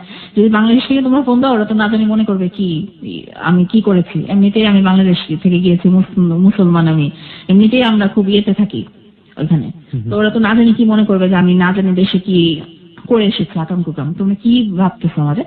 এই মানে দেখলাম খুব দাপটের সাথে আমার সাথে বিহেভ করলো। আর আমার বলতেছে আসলে তুমি বেকুব একটা বোকা, নাহলে তুমি এসব ইয়ে করতে পারো, আর তোমার বোনই বা কিভাবে এগুলো বলে, আর তুমি যদি চাও আমাকে বিয়ে করতে ডিরেক্টলি আমাকে বলো যে আমাকে বিয়ে করবো, আর যদি না চাও তাহলে এটাও বলো। আমি মানে নিজেকে এতটা ছোট করবো না যে পুরুষ দেখে একটা মেয়েকে আমি বিয়ে করবো। ওকে। তো তখন আমি আমার ফ্যামিলি, আমার বোন, আমার বাবা আমাকে বললাম যে না তোমরা যেটা মনে করতেছো এটা না। তখন আমার বোন বলে কি তাহলে দিতে অসুবিধা কি ওর? তো আমাকে একদিন রাত্রেবেলা আমাকে ফোন করে বললো কি তুমি কালকে সকালে কাজী অফিস আসতে পারবা? কেন? মনে হচ্ছে তোমার আমার বিয়েটা কেউ চায় না, আমার ফ্যামিলি থেকেও মানে ইয়ে করবে, তোমার ফ্যামিলি থেকেও মনে বাধা দিবে, দেখা যাবে আমি বিয়ে না করে চলে যাবো, পরে কিন্তু আমাকে পাওয়াটাও না, চল আমরা বিয়ে করে ফেলি। তার মানে আপনি ফ্যামিলির যে স্ট্যান্ডটা ছিল, মানে দুই জায়গা থেকে দুই ফ্যামিলির যে স্ট্যান্ডটা ছিল সেই স্ট্যান্ডে আপনি ছিলেন না, এটা কনফিডেন্টলি বলা যায়, কারণ আপনি অলরেডি তাকে ফল ইন লাভ। এটা তো আপনি অস্বীকার করার কোনো উপায় নেই। না, অস্বীকার করার উপায় নেই, কারণ তখন দেখা যেত একদিনও ফোন না দিলে আমার খারাপ লাগতে থাকতো। কতদিনের সম্পর্ক ছিল? এটা 1 মাস। মাত্র 1 মাসই এত বেশি? সারাটা জীবন আপনি কোনো ছেলেকে কাছে আসতে দিলেন না, অথচ within 1 month you just fall in love. এবং আমার মনে হয় যে ভয়াবহ রকমের একটা রিস্ক আপনি নিয়ে ফেলেছেন। হোয়াটএভার, যাই হোক, আমি জানি না স্টোরি সামনের দিকে কোন দিকে যাবে। তারপর কি হলো? তো বললাম না, একদিন ফোন না দিলে আমার অস্থির লাগা শুরু করতো। আমি ফোন দিতাম তখন যে কেন ফোন দাও নাই কেন। ও প্রায় বলতো কি যে আমি তো বাংলাদেশের ছেলে, ঢাকার ছেলে, আমার ঢাকার বাড়ির অ্যাড্রেস তো তোমরা জানোই, যাও বাবা মার সাথে কথা বলো, তোমরা ওইখানে কি খোঁজ খবর নিবা। আমার বন্ধুরা ভাই বললো কি ঠিক আছে তাহলে ওর ফ্যামিলিকে আসতে বলো আমাদের বাসায়। সবাই আসলো আমাদের বাসায়। আসার পরে আমি খুব এক্সাইটেড ছিলাম সেই মোমেন্টে। তো ওর মা আমাকে জিজ্ঞেস করলো কি কোরআন শরীফ পড়তে পারো প্রথম দেখাতে? তা আমি বললাম কি হ্যাঁ পড়তে পারি। পড়ো নাকি শুধু অফিসই করো, এরকম একটা ভঙ্গি ছিল কথা। তা আমি কোনো উত্তর দিইনি। ও প্রথম দেখাতে আমাকে বললো কি পা ধরে সালাম করতে, তো ওর বাবা আর মার পা ধরে সালাম করছে। তা আমার মানে হবু শাশুড়িতে উনি আমাকে ইশারা দিচ্ছেন যে আমার যে মানে ভাসুর, হবু ভাসুর, ওর বড় ভাইয়ের বউকেও সালাম করতে পারে ধরতে।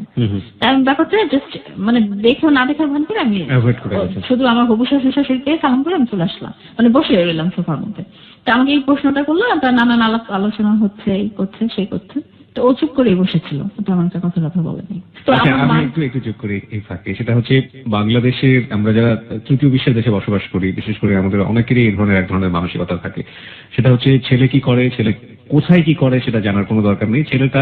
ছেলে কি করে, ছেলে অস্ট্রেলিয়াতে থাকে, ছেলে কি করে, ছেলে ইউকেতে থাকে, ছেলে কি করে, ছেলে আমেরিকাতে থাকে, আর কোনো কোয়ালিফিকেশনের দরকার নেই। ছেলে যে আমেরিকাতে থাকে এটাই তার যোগ্যতার জন্য যথেষ্ট।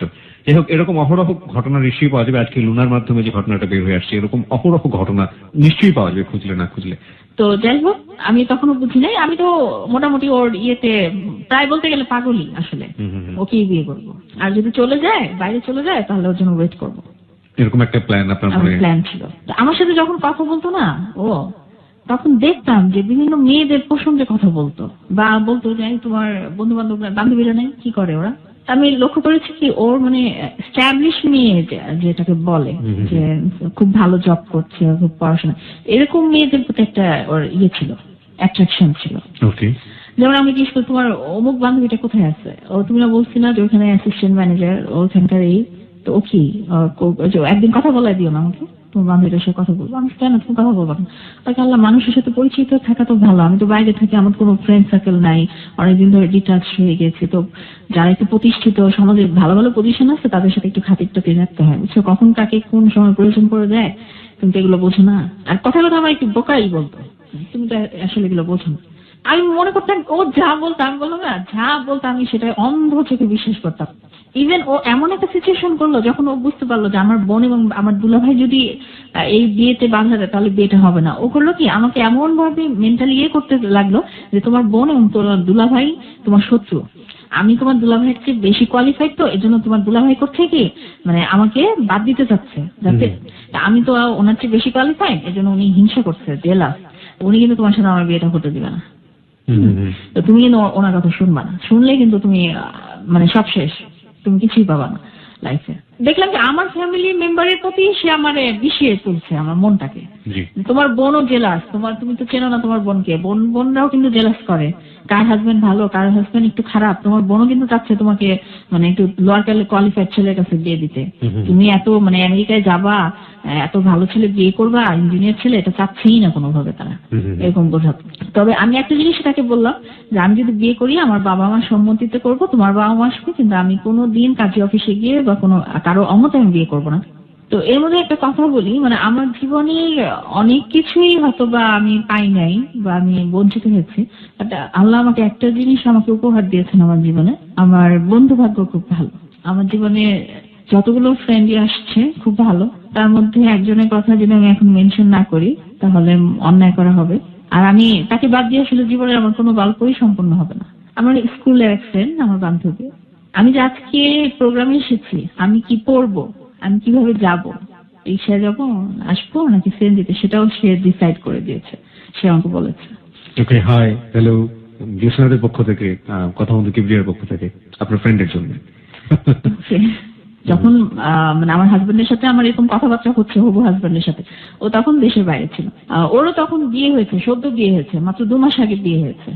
ওরা হানিমুনে গিয়েছিল আসলে ওর হাজবেন্ডের সাথে। তো দেশে আসার পরে আমি ওকে বললাম যে দোস্ত, এরকম দোস্ত রাখতাম আর কি, মেয়ে হলো দোস্ত রাখ, যে আমি তো এরকম একটা করে ফেলেছি, আমি অনেক মেন্টালি ওর প্রতি উইক হয়ে গেছি, ইনভলভ হয়ে গেছি, এখন তো এছাড়া উপায় নেই, তোর দায়িত্ব হচ্ছে আমার বাবাকে কনভিন্স করবি, আমার বোনকে কনভিন্স করবি তুই। তো ও বললো কি যে তাহলে আমি কথা বলি না, একটু দেখি না কেমন। তো কথা বললো, তো আমার বান্ধবীটার সাথে কথা বলে না, ও আমার বান্ধবীকেও মোটামুটি ইয়ে করে ফেললো। তো আমার বান্ধবী বললো কি ছেলে ভালো, কথাবার্তা সব দিক দিয়ে ভালো আছে, বাট ও যে একটাই প্রবলেম যে আসলে আমেরিকা অ্যাকচুয়ালি ও কি করেছে এটাই তো অজানা আমাদের। তখন আমি বললাম, মানে তখন আমার মনে হলো কি যে এইসব ঝামেলা করতে আর কথাটাই না ওঠে, কথাটা উঠলেই তো প্রবলেম, কথাটা যাতে না ওঠে। আমি বললাম যে এখন তোর দায়িত্ব, তুই কি করবি। আর সবচেয়ে বড় কথা, আমার বাবা মা ওকে মানে মনে করে যে আমার 2টা মেয়ে না, আমার 3টা মেয়ে, আমরা 2 বোন না, ওকে মানে একটা মেয়ের মতোই মনে করে। তো ও বললে যে আমার বাবা মা বা আমার বোন কনভিন্স হয়ে যাবে, এটা কনফার্ম ছিলাম আমি। আর ও তো বলতেছে, ছেলে তো বলতেছে যে আমার কোনো প্রবলেমই না। তো আমার বান্ধবীটা আমার বাবা মাকে কনভিন্স করে যে যেহেতু ওর আসলে এতদিন কাউকে বলে নাই যে কাউকে পছন্দ, বা সে এখন যেহেতু বলছে এটা ধাক্কা খাবে, ঠিক আছে দিয়ে দেন, বিয়েটা হয়ে যাক, ওরা যখন পছন্দ করতেছে হয়ে যাক। তো আমাদের এপ্রিল মাসের 29 তারিখে বিয়ে হলো। তো 29 তারিখে বিয়ে হয়ে গেল। কত সাল? 2005। ওকে। ওই 29 এপ্রিলে প্রলয়ঙ্কারী একটা ঝড় হয়েছিল উপকূলীয় অঞ্চলে আমাদের। তো ওই ঝড়টা আমার লাইফে শুরু হলো ওই রাত্রি।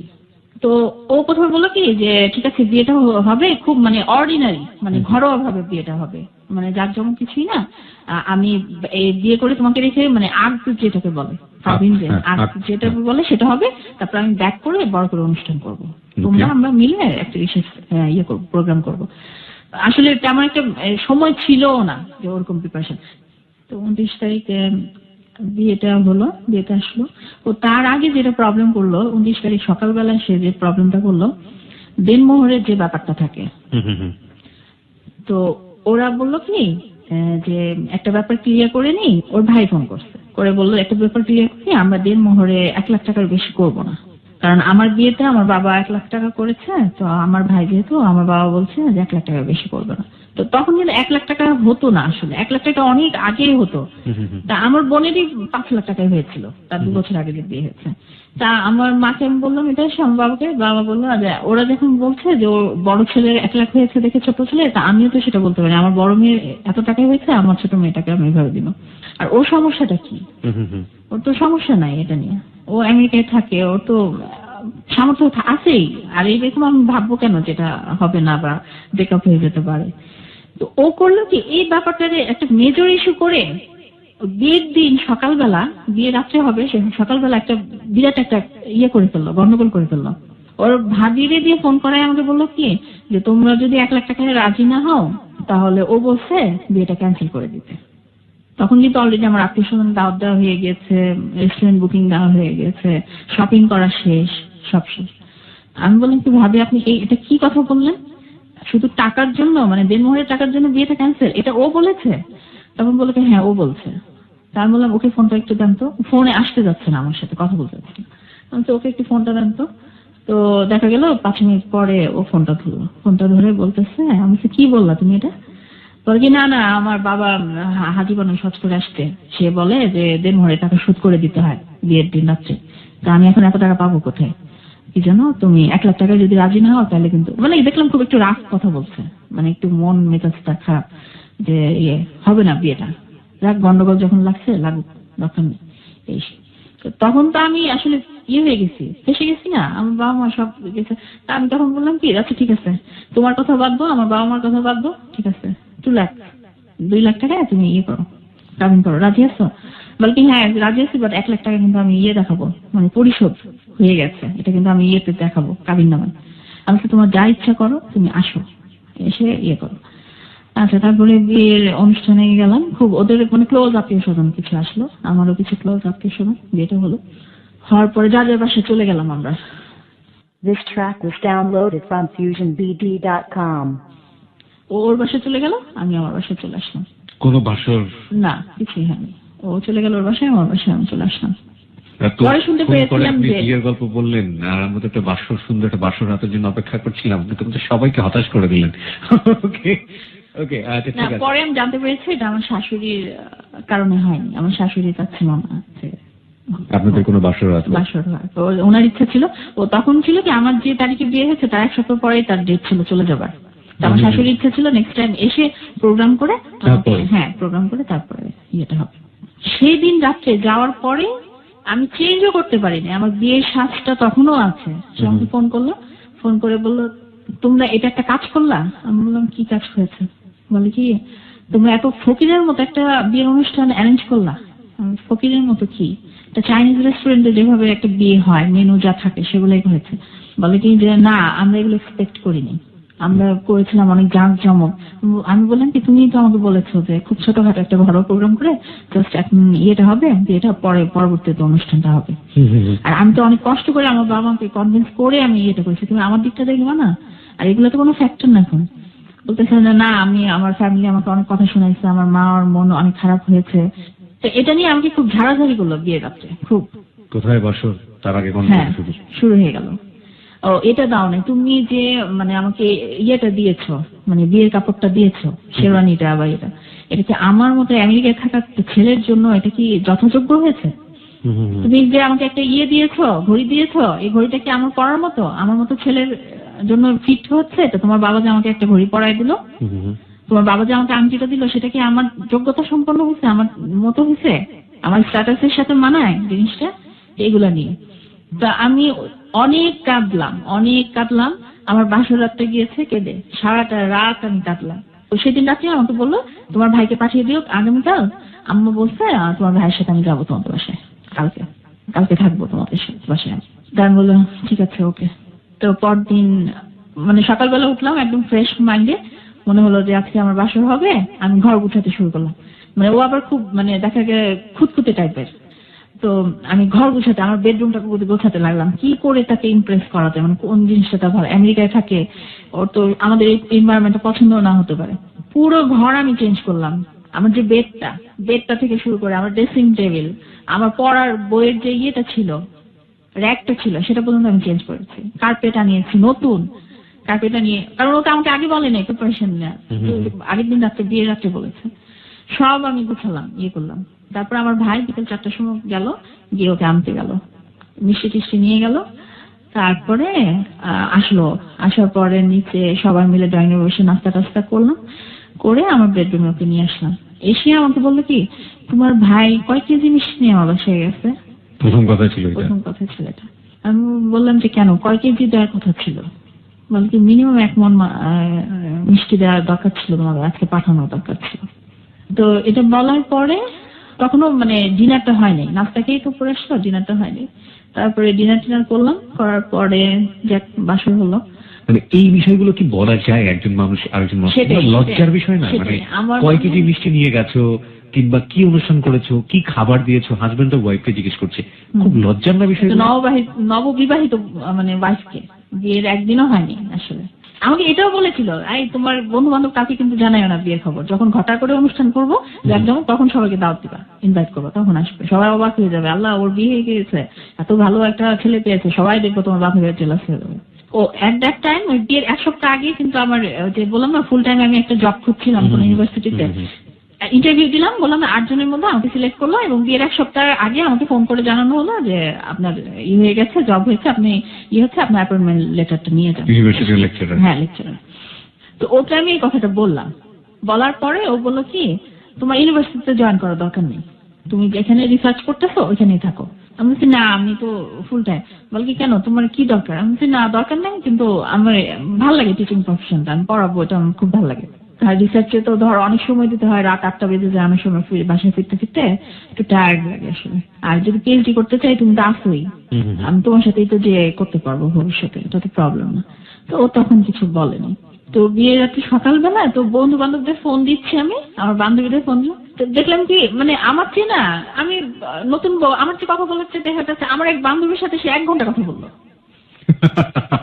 1 ঘন্টা আমি ওকে রেখে আমি উপরে গেলাম মানে খাবার দাবার রেডি করতে, ইয়ে করতে, দেখি এসে কথাই বলছে। আমি তুমি এখনো কথা বলতেছো? বল কি না বলি না, ভালোই লাগতেছে। 1 ঘন্টা কথা বলি। আপনার বান্ধবীও ভালো লাগছিল তার সাথে 1 ঘন্টা? না আমার বান্ধবী তো জাস্ট একটা মানে কিউরিওসিটি থাকে কিন্তু মেয়েদের। মাশাআল্লাহ, সেই কিউরিওসিটি 1 ঘন্টা পর্যন্ত। 1 ঘন্টা কথা ইনফ্যাক্ট জামাইয়ের আগ্রহ প্রথম থেকেই ছিল, একটু হলে বোঝা যায়, এই সুযোগ যেহেতু সে পেয়েছে। হ্যাঁ, কিন্তু আপনার বান্ধবীও তো কম যায় না, মোটামুটি 1 ঘন্টা। না 1 ঘন্টা কি আমার কথা হয়েছে, কিন্তু ওই রিলেটেড, এই যে পড়াশোনা, হায়ার এডুকেশন, জব, আপনি কি করেছেন ভাইয়া আমেরিকায়, কি পড়াশোনা করেছেন, আমাদের কোনো অপরচুনিটি আছে কিনা, আমাদের সাবজেক্টে গেলে আমি পিএইচডি কোথায় করতে পারবো, এই টাইপের কথাবার্তা হয়েছে এইসব। তো তারপরে ওই দিন রাত্রেবেলা আমাদের বাসা থেকে সন্ধ্যাবেলা আমার মাকে বললো কি আমি ওকে আমাদের বাসায় নিয়ে যাই, আপনার বাসাতে থাকলাম। তো আমার মা বললো কি যে আসলে তো মেয়েদের ওই যে একটা উঠিয়ে নেওয়ার যে একটা ব্যাপার থাকে বিয়ের পরে, তো অনুষ্ঠান তো হলো না তো বাবা, তা আমার তো আত্মীয় স্বজন কেউ জানে না, ওরা জানে সবাই যে বিয়েটা হয়েছে, তুমি পরে এসে অনুষ্ঠান করে, আর অনুষ্ঠান না করে মেয়েকে দিব এটা কেমন দেখা যায় না। বলে কি না ও তো আমার ঘরের বউ, আমি আমার বউকে যখন ইচ্ছে তখন আমার বাসায় নিয়ে যেতে পারি, এটা তো কোনো প্রবলেম না। তো বললো কি আমার বাবা মার সাথে তোমার শ্বশুর শাশুড়ির সাথে দেখা করে তুমি আবার চলে এসে রাখতে। আমি যে শাড়িটা পরেছিলাম সেই শাড়িটা পরেই আমি চলে গেছি। তো দেখা গেল কি পরে অনেক রাত হয়ে গেছে, বললো কি না যাওয়ার দরকার নেই, কালকে যেও। এরকম হওয়ার পরে থাকলাম ওই বাসায়। পরের দিন দেখা গেল কি আমি কি পরে গিয়েছি এগুলো খুব ডিসকাস হচ্ছে, মানে আমার গায়ে গয়না কতখানি, হাতে দুটো শুধু চুড়ি ছিল গোল্ডের, আর গলায় একটা চেন ছিল, আর কানে ইমিটেশন পরে গিয়েছি। তো দেখলাম এগুলো নিয়ে ওরা খুব সমালোচনা করতেছে যে এই দিয়ে মেয়ে বিয়ে দিচ্ছে, এই করছে সে করছে, আড়ালে আবদালে যে কথা হচ্ছে এগুলো আমি শুনতে পাচ্ছিলাম, কানে আসছিল। তো ওইখানে থাকলাম 2 দিন, আমাকে ফেরত দেওয়ার কথা ছিল বাসায়, দিল না, ওগুলো থাকো এখানেই থাকো, আমি তো চলেই যাবো। আর আমাকে ইমোশনালি এটা বলতে কি আমি 1 সপ্তাহ পরে চলে যাচ্ছি। তো তখন কিন্তু আমার কষ্টবোধটা খুব বেশি হচ্ছিল যে ও চলে যাবে 1 সপ্তাহ পরে, বিয়ের মাত্র 1 সপ্তাহ পরে চলে যাচ্ছে, খুব কষ্ট পাচ্ছিলাম আমি তখন। তো দেখা যেত কি বিয়ের পর পরে যে ওই যে বাসায় ছিলাম তখনই দেখা যেত আমি শাশুড়ি চাইতো কি আমি রান্নাঘরে যাই। আমি এটা সত্যি কথাই বলবো যে আমি আসলে ঘরকন্যার কাজ আমি পারতাম না, জানতাম না ওভাবে কি করতে হয় না হয়। এই 1 সপ্তাহটা হয়ে গেল 1 মাস, পরে আমি জানতে পারলাম সেটা মিথ্যা কথা বলেছিল আমাকে। 1 সপ্তাহ 1 মাস মানে সে 1 সপ্তাহ যায়নি। আচ্ছা, সে তার টিকিটটা 3 বার চেঞ্জ করেছে, এয়ারলাইন্সে ফোন করে করে চেঞ্জ করেছে। অথচ আমাকে বলেছে আমি ওইখানে গেলে আমি যদি বেশি দিন এখানে থাকি আমার জব চলে যাবে, এই হবে সেই হবে। আমি তখন মাঝে মাঝে তুমি যে 1 মাস স্টে করলে তোমার প্রবলেম হবে না বাড়ালাতে? বলি না সমস্যা নাই, ফোন করে দিয়েছি। আসলে কিন্তু ও জবলেস, তখন কিছুই করে না এখানে, ও টোটালি বেকার, ওখানে কিছুই করে না। তা আমি তো জানি না এটা। আর আমি জানি একটা ভালো একটা রেপুটেড একটা ফার্মাসিউটিক্যাল কোম্পানিতে জব করছে এখানে। আপনি বিয়ের পরে ডকুমেন্টস গুলো পাননি ওরা? না না, ও কখনোই। ও বলতো আমি তো এগুলো আমেরিকায় রাখছি, এখানে আনবো কোত্থেকে, তোমাকে দেখাবো কোত্থেকে, যে আমি আর মার বাসায় আসলাম না। আমাকে বলে কি যতদিন আছে আমার কাছে থাকো, বুঝছো, চলে গেলে কিন্তু কান্না করবা। তো বিয়ের 10 দিনের মাথায় আমরা দুজন শুয়ে আছি, টিভি দেখছি, তো হঠাৎ করে ওর মোবাইলে মেসেজ আসলো। ও বললো কি ড্রয়িং রুমে চলে গেল। তো আমি টায়ার্ড ছিলাম, আমার ঘুম এসে গেছে, আমি ঘুমিয়ে পড়েছি টিভিতে দেখতে দেখতে। আমি ভাবছি কোনো বন্ধু বান্ধব ফোন করছে, কথা বলে আসবে। হঠাৎ করে ঘুম ভাঙছে, দেখে আসে না অনেকক্ষণ। তো ঘড়ি দেখলাম, দেখে অনেক রাত হয়ে গেছে। তো ও আমি গেলাম ড্রয়িং রুমে, দেখি সোফায় শুয়ে শুয়ে টেক্সট করছে, মেসেজ পাঠাচ্ছে কাউকে আর ইয়ে করছে। তার বলছি যে ঘুমাবো না? বলে কিনা আমি একটু সোফায় ঘুমাবো, আর খেলা হচ্ছে তো তোমার তো ডিস্টার্ব হবে এখানে টিভি চাললে, আমি খেলা দেখবো। আচ্ছা ওকে ঠিক আছে। পরের দিন দেখলাম একই কাহিনী, রাতের বেলা উঠে চলে যায়। হয় কোনো ফোন আসে না তো মেসেজ আসে এরকম। আমার মাথায় তখন একটা সন্দেহ হলো। আবার ভাবতাম কি যে আমেরিকায় তো এখন দিনের বেলায় আমেরিকা থেকে কোনো ফোন আসতেই পারে, আমেরিকায় তো দিন, বাংলাদেশে তো রাত, ফোন আসতে পারে হয়তো কোনো কলিগ বা কোনো বন্ধু। আর দেখতাম কি ফোন আসলে আড়ালে আবদালে কথা বলে, আমার সামনে না। একদিন হয়েছে কি যে আমি পাশাপাশি শুয়ে আছি, মনে করেছে ও আমি ঘুমিয়ে গেছি। হঠাৎ করে দেখলাম যে তার মোবাইলে একটা মেসেজ আসলো, টেক্সট আসলো। তো ও ভেবেছিলাম ঘুমিয়ে পড়েছি।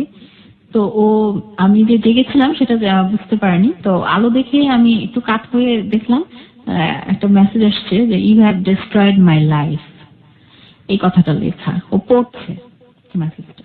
তো যখন আপনি কিভাবে দেখলেন, কারণ ওরা তো সেলফোন?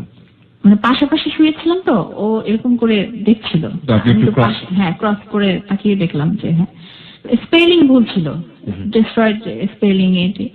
তো আমার সন্দেহ হচ্ছে যে এটা তো কোনো ছেলে লিখবে না যে you have destroyed my life, এটা তো লিখতে পারে না। তা আমি উঠে বসলাম, কে মেসেজ পাঠিয়েছে তোমাকে, দেখি তো মোবাইলটা। তো আমাকে দিল, মানে ড্যাম কেয়ার দিল। আমি বললাম, দেখলাম একটা মেয়ের নামটা এখন আমার কাছে মনে নাই স্পষ্ট, তবে ওই মেয়েটা একটা মানে টিভি চ্যানেলের নিউজ প্রেজেন্টার ছিল, পরে আমি জানতে পারি। আপনি দেখেছেন কখনো তাকে টেলিভিশনে দেখেছি, অনেকেই দেখেছি। আমি বললাম যে একটা মেয়ে তোমাকে এরকম একটা মেসেজ পাঠালো কেন? বলে মেয়েকে জিজ্ঞেস করো কেন পাঠিয়েছে, আমাকে জিজ্ঞেস করো কেন? ড্যাম কেয়ার, তখনও ড্যাম কেয়ার হয়ে গেছে, বিয়ের 10 দিনের মাথায় ড্যাম কেয়ার অলরেডি। ওর রূপ আমি দেখতে পাচ্ছি।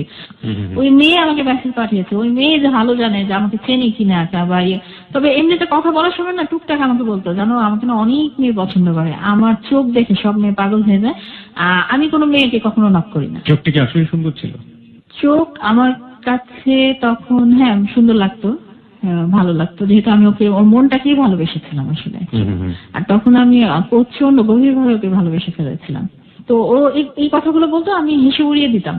কি বলো তুমি? বলে কি যে জানো আমার জন্য না বাংলাদেশের নাট্য জগতের এক নায়িকা পাগল ছিল বিয়ে করার জন্য। আমি বললাম কেন, বিয়েটা হলো না কেন? বলে কি না আমার বাবা মা তো কখনো এক নায়িকাকে আমাকে বিয়ে করাবে না, ছেলের বউ হিসেবে নিবে না। তা আমি বললাম যে তুমি কি এমন যে একদম নায়িকা হলেই কি একদম হয়? আমি সরি, আমি কাউকে ছোট করে বা খাটো করে কোনো কথা বলছি না। আপনি যেটা বলছেন দিস ইজ রিয়েল স্টোরি। আমি একটু যোগ করতে চাই, এটা সমাজের একেবারে চিত্র, এখানে গোপন করার কিছু নেই। মিডিয়ার জগতের মানুষজন যারা অভিনয় করেন কিংবা যারা তাদের জীবনের আইডল হন, কোনো কোনো সময় তাদের পোশাক আশাককে অনুসরণ করেন, তাদের কথা বলাকে অনুসরণ করেন, তাদের লাইফস্টাইলকে অনুকরণ করেন, কিন্তু তাদেরকে নিয়ে চিন্তা করবেন বা তারা সেই জায়গাটায় ঢুকবেন। যেটা বলছিলেন যে ওই যে মানসিকতাটা আপনার শাশুড়ির, যে আমার মা কি মেনে নেবে যে একজন অভিনয় করে সেরকম একটা মেয়েকে, এই মানসিকতা বাংলাদেশের অনেক মানুষের আছে, অনেক শাশুড়ির আছে, এটাই চিরবাস্তব এবং এটাকে অস্বীকার করার কোনো উপায় নেই। আপনি ছোট করছেন না, অবশ্যই আপনি ছোট করছেন না, কিন্তু এই বাস্তবতাকে অস্বীকার করার কোনো উপায় নেই, এটা সত্যিটা আছে। তো পরে আমি জানতে পেরেছি আসলে ব্যাপারটা হয়েছিল কি, ওর পরিচয় গোপন করে, মানে ও যা না তার চেয়ে অনেক 10 গুণ 100 গুণ বাড়িয়ে বলে সত্যিকার অর্থে একজন মানে মিডিয়া জগতে কাজ করে এরকম একটা মেয়ের সাথে ও ফোনে দীর্ঘদিন কথা বলেছিল, দীর্ঘদিন। এবং আমি এক্সাক্ট জিনিসটা জানি না, এটা নাকি মানে পত্রপত্রিকাতেও অনেক উঠেছিল, স্ক্যান্ডালটা উঠেছিল। আমাকে বলেছিল যে দেখো এখন আমার মাথায় ওসব কিছু নেই, আমি তোমাকে বিয়ে করেছি, তুমি আমার বউ, আমি তোমাকে অনেক ভালোবাসি। তো এই কথাগুলো বলার পরে আমি ওগুলো ঝেড়ে ফেলে দিয়েছি। কিন্তু আমি যে 1 মাস যে বিয়ের পরে ওর বাসায় আমি থাকলাম, এর মধ্যে দেখতাম তাই ফোন আসতো, ও গোপনে আড়ালে কথা বলছে, অমুক মেয়ে ফোন করছে, তমুক মেয়ে। এবং এর মধ্যে যা হয়েছে যে ওর বাসায় কোনো ওর বন্ধু বান্ধব আসতো, আমাকে সামনে প্রেজেন্ট করতো না। ওর ফ্রেন্ড সার্কেল মানে একদম ক্লোজ আত্মীয় বাদে, চাচা মামা খালা এদের বাদে বাইরের যে একটা জগৎ ফ্রেন্ড সার্কেল বা একটু দূরের আত্মীয় স্বজন কেউই জানে না যে ও বিয়ে করেছে, কাউকে ইনফর্ম করে নাই যে সে বিয়ে করেছে। এমনও হয়েছে বিয়ের পরে যে 1 মাসকালীন সময়ে বাসায় কোনো ফ্রেন্ড এসেছে, আমাকে আগে বলতো কি তুমি একটু আড়ালে যাও তো। আমি বলতাম যে কেন, কি হয়েছে? বলে কি বাসায় গেস্ট আসছে। আমি তো বউ, আমি তো পরিচয় করাই দিবা, তুমি বিয়ে করছো? বলছি না আমি বলবো না এখন এসব কথা আমি বলবো না যে আমি বিয়ে করেছি। আমি কেন বলবো না? বলছে অনুষ্ঠান যে করিনি, অনুষ্ঠানের সময় তখন বলবে কি বউ তো পুরান করে ফেলছো, তোমাকে দেখে ফেললে তো পুরনো হয়ে যাবে, অনুষ্ঠানের সময় তোমাকে আর কেউ করবে না। আমি তো জানতে চাই তোমার বন্ধু বান্ধব কারা, আমি দেখতে চাই তুমি কাদের সাথে মিশছো কি। তখনও আমি বুঝতে পারি না যে ওর বন্ধু বান্ধব থেকে যে আমাকে ডিটাচ করতে চায় তার একমাত্র কারণ ছিল ওর অরিজিনাল পরিচয়টা না আমি জেনে যাই কথা প্রসঙ্গে। এই অরিজিনাল পরিচয়টা আমরা এখন পর্যন্ত জানতে পারিনি এবং সেটার জন্য আমরা অধীর আগ্রহে অপেক্ষা করছি। চলুন সামনের দিকে যাওয়া যায়। তারপর 1 মাস এরকম থাকলাম ওখানে, দেখলাম আমার শাশুড়ি আমার শ্বশুর সবাই মানে যেটাকে বলে মানে মেয়েদের ব্যাপারে খুব কনজারভেটিভ। মেয়ে ছেলের বউ, বাট ছেলেরা যদি বাইরে যা ইচ্ছা তাই করুক সে ব্যাপারে তারা তু শব্দ করবে না। এটা ছেলেদের নেচার আর কি, ছেলেরা করে এরকম, মেয়েরা করতে পারবে না, ছেলের বউ করতে পারবে না। এর মধ্যে আমাকে দেখা গেল আমাকে এই 1 মাস এত মেন্টাল টর্চার সহ্য করতে হয়েছে আমার শাশুড়ির এবং আমার ননদের। আমি রান্না করতে পারি না, এত বড় একটা ঢেঙ্গি মেয়ে, মা কিচ্ছু শেখায় নাই, ভাতটাও রান্না করতে পারে না, এই বউ দিয়ে তো আমাদের কিছু হবে না। যে বউ শ্বশুর শাশুড়ি রান্না করে খাওয়াতে পারবে না সেই বউ দিয়ে আমি কি করব? মানে আমার সামনেই কিন্তু এগুলো হচ্ছে, আমাকে যা ইচ্ছে তাই ভাষায় কথা বলছে। এবং আপনার হাজবেন্ডের কোনো প্রতিবাদ নেই? না, কোনো প্রতিবাদ নেই। আমি কিন্তু ট্রাই করতেছি। আমি যে মানুষটা আমি একটা মানে পানি ঢালে কখনো আমি ভাত খাইনি, সেই মানুষটা কিন্তু আমি ওকে খুশি করার জন্য যে আমি বিয়েটা হয়ে গেছে, আমি তখন আমি চিন্তা করতে আমার বিয়ে হয়ে গেছে, আমার বিয়েটা ঠিকাতে হবে। আমি রান্না করতে পারতাম না, তারপর আমি রান্না করে যেতাম, এরকম হয়েছে আমার হাত পুড়ে গিয়েছে, আমি পারি নাই। আমি কাঁদতাম বসে বসে তখন যে আমি কেন পারি না, আমার মা কেন আমাকে পড়ালেখা না শিখাইয়া আমাকে কেন এগুলো শিখাইলো না। তখন আমি এগুলো চিন্তা করতাম। আমি ঘর ঝাড়ু দিতাম আর চিন্তা করতাম কি যে আমার মা খুব রং করেছে, মেয়েদের এত পড়াশোনা করানো ঠিক না, খুব অন্যায় কাজ করেছে যে আমাকে এখন শ্বশুর বাড়িতে এসে সবার এত কথা শুনতে হয়, মুখের কথা শুনতে হচ্ছে আমাকে। আমার হাজবেন্ড একদিন বললো কি ওষুধ খাবে, তো আমি ওষুধটা আনতে একটু দেরি হচ্ছে। তারপর বল কি এত দেরি হয় কেন তোমার কাজ করতে, তুমি এত স্লো কেন? তখন আমি বললাম কি স্লো কোথায়, তুমি বলছো আমি আনছি, যদি কাজ করতে না পারো তুমি আমার বাসা থেকে বের হয়ে যাও, আমার এরকম বইয়ের দরকার নেই। কিন্তু ওর প্রতি তখন কিন্তু আমার প্রচন্ড ভালোবাসা, আমি এরকম ভালোবাসা আমার লাইফে আমি কাউকে আর ভালোবাসিনি। তো তারপরে হলো ও চলে গেল, ও ব্যাক করলো বাইরে, ব্যাক করার পরে আমি আমার মার বাসায় চলে গেলাম। আমি ওকে আগে বলছিলাম যে দেখো তুমি যখন না থাকবে আমি বাসায় থাকবো, আমার মার বাসায় থাকবো, ওখান থেকে আমি অফিসে আসা যাওয়া করবো, অফিস করবো। তো ও বলছে ওকে। তার মার বাসায় সেই রাত্রে আমি চলে গেলাম। আমার বাবা মা এয়ারপোর্টে গিয়েছিল ওকে রিসিভ করতে। তো গেলাম, বাসায় ফিরে গেলাম। বাসায় ফিরে যাওয়ার পরে আমি অনেক কাঁদলাম যে আমি এটা এক্সপেক্ট করি নাই আমার লাইফটা এমন হবে। আমার তখন এত কষ্ট হচ্ছিল, মনে হচ্ছিল কি যে আমার ক্যারিয়ার শেষ। আমি সেই মোমেন্টে বুঝতে পারছিলাম যে আমার ক্যারিয়ারটা শেষ হয়ে যাচ্ছে। এটা আমার ইনটিউশন কাজ করছিল যে এরকম একটা ফ্যামিলিতে কোনো সার্ভিস হোল্ডার মেয়ে টিকতে পারবে না, তাহলে আমাকে ইদার জব স্যাক্রিফাইস করতে হবে অথবা আমার বিয়েটা স্যাক্রিফাইস করতে হবে। আপনাকে কি এরকম টাচ দিয়েছিল? হ্যাঁ, আমি বুঝতে পেরেছিলাম। আপনি গেস করেছিলেন? হ্যাঁ, গেস করেছিলাম। What was their attitude basically? তাদের ইচ্ছে ছিল কি আমি পর বুঝতে পারলাম যে মেইন ছিল টাকা, মানি। এখন সেটা হচ্ছে কি যে হয় তোমার বাবা দিবে, আমার বাবা দিবে, অথবা তুমি আর্ন করবা। কিন্তু তোমার যে সংসারে যে ফুল টাইম দেয়ার, যে তোমার যে সার্ভিসটা সংসারে, সেটা তোমাকে ফুল টাইম দিতে হবে। দিয়ে তুমি যদি আর্ন করে আনতে পারো দ্যাটস ওকে। কিন্তু তুমি চাকরি করো বলে যে তুমি ঘরের কিছু করতে পারবা না, সেটা মানবে না তারা। আমাকে বলতো আমার শাশুড়ি সকাল ভোর 5টায় উঠবা, উঠে নাস্তা বানাবা, রুটি বানাবা, যেটা করতে হয় সব রেডি করবা, রেডি করে তারপরে তুমি অফিসে যাও। অফিস থেকে এসে তুমি আবার রাতের ডিনার তৈরি করবা, করে তারপরে বাকিটা সময়, যেহেতু একটা লেকচারারের জব, আমাকে তো অনেক স্টাডি করতে হতো অফকোর্স। তো এটা আমি বাসায় এসে এনাফ টাইম আমি পেতাম না। তখন আমি ওকে বলতাম যে দেখো এরকম অনেক সার্ভিস হোল্ডার মেয়ে আছে যারা কাজের মেয়ে, একটা কনস্ট্যান্ট একটা কাজের মেয়ে রেখে দেয়, তারা সমস্ত কিছু করে। তো তোমার যদি প্রবলেম হয়, তোমার বাবা মার প্রবলেম হয়, না হলে আমি রাখবো না, আমি বেতন দিব তাকে, আমি দিয়ে রাখি। তারপরে আমার জবটা যাতে আমার সার্ভিসটা যাতে কোনোভাবে না হয়, সমস্যা ক্রিয়েট না হয়। তো আমি বাসায় চলে গেলাম, ওখান থেকে অফিসে আসা যাওয়া করতাম। তারপরে শুরু হলো তার ফোনের অত্যাচার।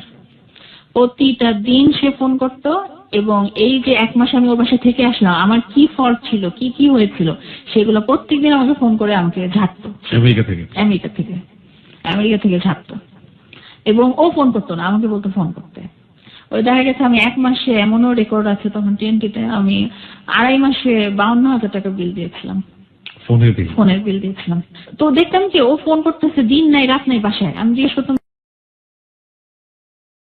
লুনা কত ভালো মাপের একজন স্টুডেন্ট এবং ছিলেন এবং কত ভালো মানের জব পেয়েছিলেন সেটা যারা অনুষ্ঠানের শুরুতেই আছেন কিংবা লুনার কথা যারা মনোযোগ দিয়ে শুনছেন তারা নিশ্চয়ই তার কথার বাচনভঙ্গি শুনে বুঝতে পারেন।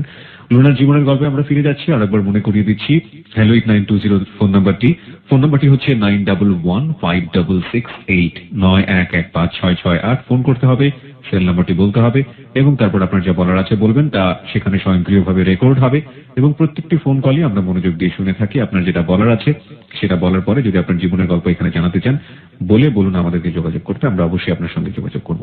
আর ফেসবুকে যারা রয়েছেন এই মুহূর্তে তাদেরকে আরো একবার ধন্যবাদ জানাতে চাই এবং যদি আপনি ফেসবুক মেম্বার না হয়ে থাকেন হ্যালো 8920 যদি পছন্দ করেন তাহলে অবশ্যই আপনার ফেসবুকের মেম্বারটি হয়ে যাওয়া উচিত। আমাদের ফেসবুকের ঠিকানাটি হচ্ছে facebook.com/HELLO8920, দ্যাট ইজ হ্যালো 8920, অর্থাৎ facebook.com/hello8920। লুনাকে নিয়ে যে রেডিও স্ট্যাটাসটি দেওয়া আছে ওখানে কমেন্টস করলে প্রত্যেকটি কমেন্টসই লুনা খুব মনোযোগ দিয়ে পড়বে, কারণ এই টেস্টের মেম্বার লুনা নিজেও। ওকে, আমরা গল্পের যে জায়গাটিতে ছিলাম সেই জায়গাটা থেকে ফিরতে চাই। এরকম করতে করতে 1 মাস চলে গেল, দেখি ওর কোনো মানে জব করলে বা অর্জবও যদি করে তারপরেও তো মানুষ বের হবে বাসা থেকে, কোথাও যাচ্ছে না, ওই ফোনে আছে না তো নেটে আছে, এরকম করছে আর আমাকে ঝাঁকছে।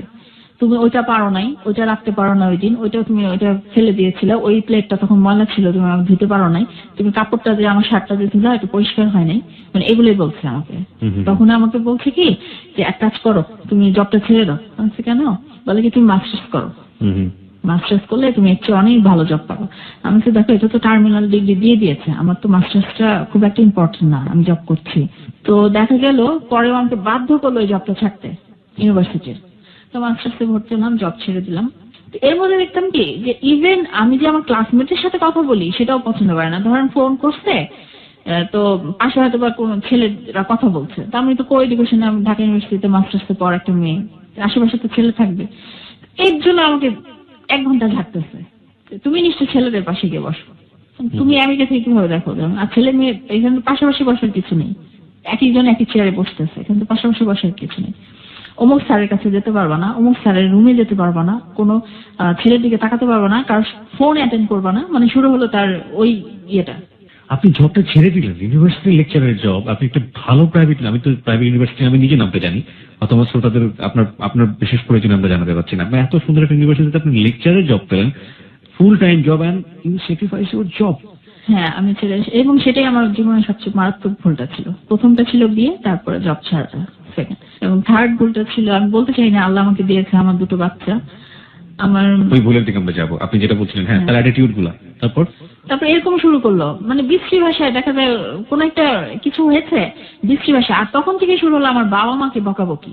তোমার বাপ একটা ফকির, আমাকে বিয়েতে কিছুই দিতে পারে নাই, আমার সম্মানটা নষ্ট করছে। ওনার কি কোনো যৌতুক ব্যাপার স্যাপার ছিল বিয়ের আগে? ওরা তো কোনো কিছু ডিমান্ড করে না, বাট এক্সপেকটেশন ছিল মনে হয় অনেক, কিন্তু কখনো তো আমাকে সরাসরি বিয়ের আগে বলে না। তো তারপরে বলতেছে যে আমি যে লেভেলের ছেলে, এরকম লেভেলের ছেলেরা শ্বশুর বাড়ি থেকে অনেক কিছু নিয়ে বিয়ে করে। তখন আমি বলতাম কি যে শোনো, তুমি এমন একটা মেয়ে পেয়েছো যে যার এগুলো প্রয়োজন হয় না, আমি জব করে আমার সংসার, তুমি যদি চাকরি নাও করো আমার সংসার খুব সুন্দর করে আমি মেনটেন করতে পারবো। বলকি আমি কি তোমার পয়সা খাবো? আমি আমার পয়সা খেতে পারবো না, আমার বাপের পয়সাটা তুমি নিতে পারবা, সেটা খুব মানে সম্মানের। তো এগুলো প্রায় মানে ওর সাথে আমার ইয়ে হচ্ছে, মনোমালিন্য হচ্ছে, এই হচ্ছে সেই হচ্ছে। ওই যে ঘটনাটা বললাম না, একটা মেয়ে লিখেছিল you have destroyed my life, মেসেজটা ছিল। এই মোবাইল সেটটা ও আবার বাসায় রেখে গিয়েছিল বাংলাদেশে। তো পরবর্তীতে আমার সেটটা নষ্ট হয়ে যাওয়াতে আমি বলতেছি আমি তো একটা সেট রেখে আসছি বাসায়, তো তুমি এটা তোমার ভাইকে জানিয়ে নাও, এটা দিয়ে কাজ চালাও, পরে একটা নতুন কিনে নিও। তো মেসেজটার মধ্যে, সেটটার মধ্যে সিম ঢুকানোর সাথে সাথেই আমি দেখলাম যে ওই মেসেজ গুলা, ওই মেয়ে যে ওকে মেসেজ পাঠিয়েছে এবং ও যে মেসেজ গুলা পাঠিয়েছে, এবং ফুল লিস্টটা চলে আসলো মেসেজের। তো মেসেজে দেখলাম লম্বা সময়, প্রতিদিন আমি ডেট গুলা ইয়ে করলাম যে আমার ওই 1 মাস যে বাংলাদেশে থেকে গেল, প্রতিদিন রাতে ওই মেয়ের সাথে তার কথা হতো ফোনে এবং মেসেজ আদান প্রদান হতো। ওই মেয়েটা একবার লিখেছে তোমার বউ কোথায় এখন, তো আবার লিখেছে আমার বউ ঘুমাচ্ছে, জন্যই তো তোমার সাথে কথা বলতে পারছি, এই টাইপের মেসেজ গুলো। তো এটা দেখে তো আমার মাথায় তখন আকাশ ভেঙে পড়লো যে অন্য অ্যাটিটিউডে তো আমি এমনিতেই কষ্ট পাচ্ছি, আবার এই ফলটাও। আমি খুব কষ্ট পেলাম, তো ওকে আমি ফোন করেছিলাম। একটা যেটা বললেন যে আমার বউ ঘুমাচ্ছে এই জন্য তোমার সাথে কথা বলতে পারছি, এটা তো নরমালি একজনের সাথে সে বলতেই পারে, বাট হোয়াট ওয়াজ দ্যাট? না, ওই মেসেজটাও আছে যে you have destroyed my life. So এমন কিছু কি ছিল যেটা দ্বারা বোঝা যায় যে তার সাথে খুব ইন্টিমেট কোন ধরনের হ্যাঁ, না ওর সাথে ওর যে প্রবলেম হচ্ছে, ও তো দীর্ঘদিন আমেরিকা ছিল না, ও করতো কি ওই যে মিডিয়া জগতে ধরেন কোনো নিউজ প্রেজেন্টার আর কোনো মানে পত্রিকায় কাজ করছে বা কোনো নাটক করছে, কোনো ওদের নাম্বার জোগাড় করতো, ফোন নাম্বারটা, সেল নাম্বারটা বা কোনো নাম্বার জোগাড় করতো, জোগাড় করে ফোন দিত আমেরিকা থাকতে, আমেরিকা থেকে ফোন দিত, ফোন দিয়ে বলতো যে আমি এরকম আমেরিকা সিটিজেন বা এই সে, আমি ইঞ্জিনিয়ার, এই না সে না বলে ও ইমপ্রেস করার চেষ্টা আমি আপনার ফ্যান বলে হ্যাঁ, ঢুকতো তারপরে একেবারে হ্যাঁ হ্যাঁ। তো দীর্ঘদিন ফোনে এরকম চালা যেত। আর যেটা আমি দেখলাম যে ও মানে সামনাসামনি দেখা করতো না কখনোই, বা নিজের পরিচয়টা ইয়ে করতো, হাইড করতো। যেমন নামটা আপনাকে আমি দেখাবো, ফেসবুকে সে যে প্রোফাইলটা করেছে, অ্যাকাউন্টটা, সেটা অন্য নাম দিয়ে করেছে, মানে নিজের নাম সেখানে নাই, অন্য নাম দিয়ে সে এরকম করতো। এটা আমাকে পরবর্তীতে হেসে হেসে আমাকে বলেছে যে আমি এত কাঁচা ইয়ে না, যখনই কোনো মেয়ের সাথে আমি কিছু করেছি, কোনো মেয়ে আমাকে ধরতে পারবে না আসলে, এসে আমাকে ধরে যে কোনো প্রুফ দেখাবে এটা আমি পারবে না, কারণ আমি এইভাবে কখনো কোনো কিছু করিনি, প্রুফ রেখে আমি কখনো কিছু করি না। তো এরকম করতো পরে মানে এরকম। তারপর পরবর্তীতে ওর একটা আমি ডায়েরি পেয়েছিলাম, ডায়েরির মধ্যে মিডিয়া জগতের সমস্ত মানে বিশেষ করে মেয়েদেরই, অন্য ছেলের নাম নেই, সবার সেল নাম্বার। ওর এটাই ফ্যাসিনেশন ছিল মনে হয়। তো আমার মাথায় আকাশ দিন হলো, আমি জিজ্ঞেস করলাম, ফোন করলাম, তখন সরি বললো, নাটক করলো, অনেক ভিডিও চ্যাট যেটাকে বলে, তো ক্ষমা চাচ্ছে, পা ধরে এই করে, আর ভুল হবে না, মাফ করে দাও, এই সেই। এর মধ্যে আবার মেয়েরা দেখা গেছে যে কথা বলতেছে, আমি তো দেখতেছি যে অন্য সেটে আবার ফোন আসতেছে, তো বলতেছে আমার লাইন কেটে দিচ্ছে, কেটে দিয়ে একদিন যেমন একটা শুনতে পেলাম, ইংলিশে বলছে সে যে ও আমার গার্লফ্রেন্ড ছিল না, তুমি ভুল বলতেছো, হ্যাঁ ও আমার গার্লফ্রেন্ড ছিল, আর ছিল থাকলেও মানে আগে ছিল, এখন নেই। তোকে জিজ্ঞেস করেছি, তো ও বললো আরে এরকম ওটা কোনো ব্যাপার না, তুমি এত মাথা খাও কেন বেশি বলে। তারপর 6 মাস পরে ও ব্যাক করে এবার। আচ্ছা, ইনফ্যাক্ট আপনি কি জানতে পেরেছেন যে সে আমেরিকাতে কি করে বা কি জানতে পেরেছি সে বেকার, কিছুই করে। সে আমেরিকাতে এত বছর ধরে কি সে ছিল, 9 বছর যাবত কি করছে? সে প্রথমে গেল, গিয়ে তারপরে ভর্তি হয়েছিল, বাট ও পড়াশোনা কমপ্লিট করে নাই, করতে পারে নাই। আর ও যে নিজেকে এখন বলে যে সে ইঞ্জিনিয়ার বা গ্রাজুয়েশন কমপ্লিট করা, আমি যে ইউনিভার্সিটির কথা বলেছি, খুব রেপুটেড একটা আমেরিকার একটা মানে ফার্স্ট 3টা যে ইউনিভার্সিটি কথা বলেছে, স্ট্যানফোর্ড, তারপরে বার্কলি, তারপরে একটা ইউনিভার্সিটি আছে হার্ভার্ড, মানে এই 3টার মধ্যে একটা ইউনিভার্সিটির কথা সে বলেছে আমাকে।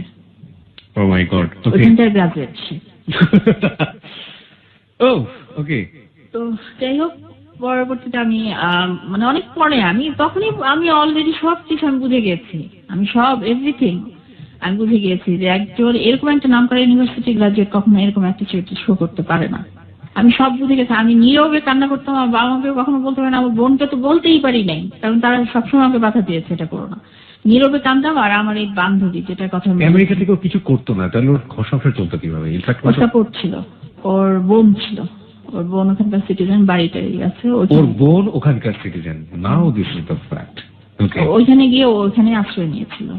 তো ওর দুলা ভাইয়ের পরিচয় দিয়ে, ওর দুলা ভাইয়ের যে কোয়ালিফিকেশন, যে ইনকাম, সেগুলা ও বলতো সবার কাছে, যে দুলা ভাইয়ের বাড়ি দেখাতো যে এটা আমার বাড়ি, দুলা ভাইয়ের গাড়ি দিয়ে ছবি তুলতো, এটা তো আমার গাড়ি, BMW গাড়ির সামনে ছবি তুলে এটা তো আমার গাড়ি, এটা আমার গাড়ি, এরকম করেছে। তো যাই হোক, আমি ওগুলো কখনো আমি ইয়ে করিনি। আমার শুধু মনে হতো কি তখন যে থাকা আমি বিয়ে করেছি, আমি যখন ওর পরিচয় আমি জেনেই গেছি, ও কিছুই না থাকে, এটা তো মানুষের কাছে বলার কিছু নেই, জানলে মানুষ আরো হাসাহাসি করবে, থাকে আমি ওর সাথে সংসার করবো, বাট ওর সাথে আমার সাথে বিহেভটা যাতে ভালো করে, আমাকে যাতে ভালোবাসে, আমি যাতে সংসারটা ঠিক মতো চালাই যেতে পারি, এরকম আমার একটা ইচ্ছা ছিল। আর যদি যাওয়ার হয়, চলে যাবো আমেরিকা, কেউ তো জানবে না যে ও কি কোয়ালিফাইড, কি কোয়ালিফাইড না, আমার বন্ধু বান্ধবরা তো জানবে না কখনো, এটা আমি হাইড করতেই পারবো। আর একটা মানুষের তো কোয়ালিফিকেশনটাই সব না। ও যদি ভালো মানুষ হতো, মনটা ভালো, আমাকে ভালোবাসে, আমি সারা জীবনের সাথে কাটিয়ে দিতে পারবো। এত বড় ফ্রড করার পরও আমি ওকে ভালোবাসতাম, তখন আমার ভালোবাসাটা কখনোই কমেনি ওর প্রতি।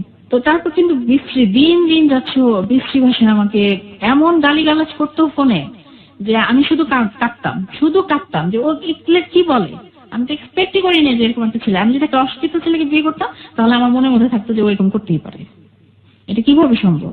এবং সবগুলা কারণ কি, একটা ইস্যু, তোমার বাপ এটা দেয় নাই, তোমার বাপ আমার বাসায় এটা পাঠাই নাই কেন, আম কাঁঠালের দিন এখনো তোমার বাবা আম কাঁঠাল পাঠাইলো না কেন, আমার মাকে কেন দাওয়াত দিল না, আমার মাকে কেন একটা দামি শাড়ি গিফট করলো না, আমার ভাইকে কেন এটা দিল, জাস্ট এই প্রসঙ্গে কিন্তু আমাকে বকাবকি করছে।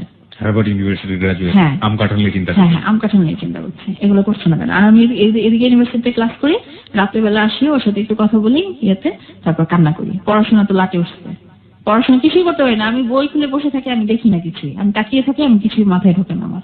ক্লাসও অনেক মিস করতাম। তো হ্যাঁ, 6 মাস পরে দেশে ফিরলো। 6 মাস পরে দেশে ফিরলো।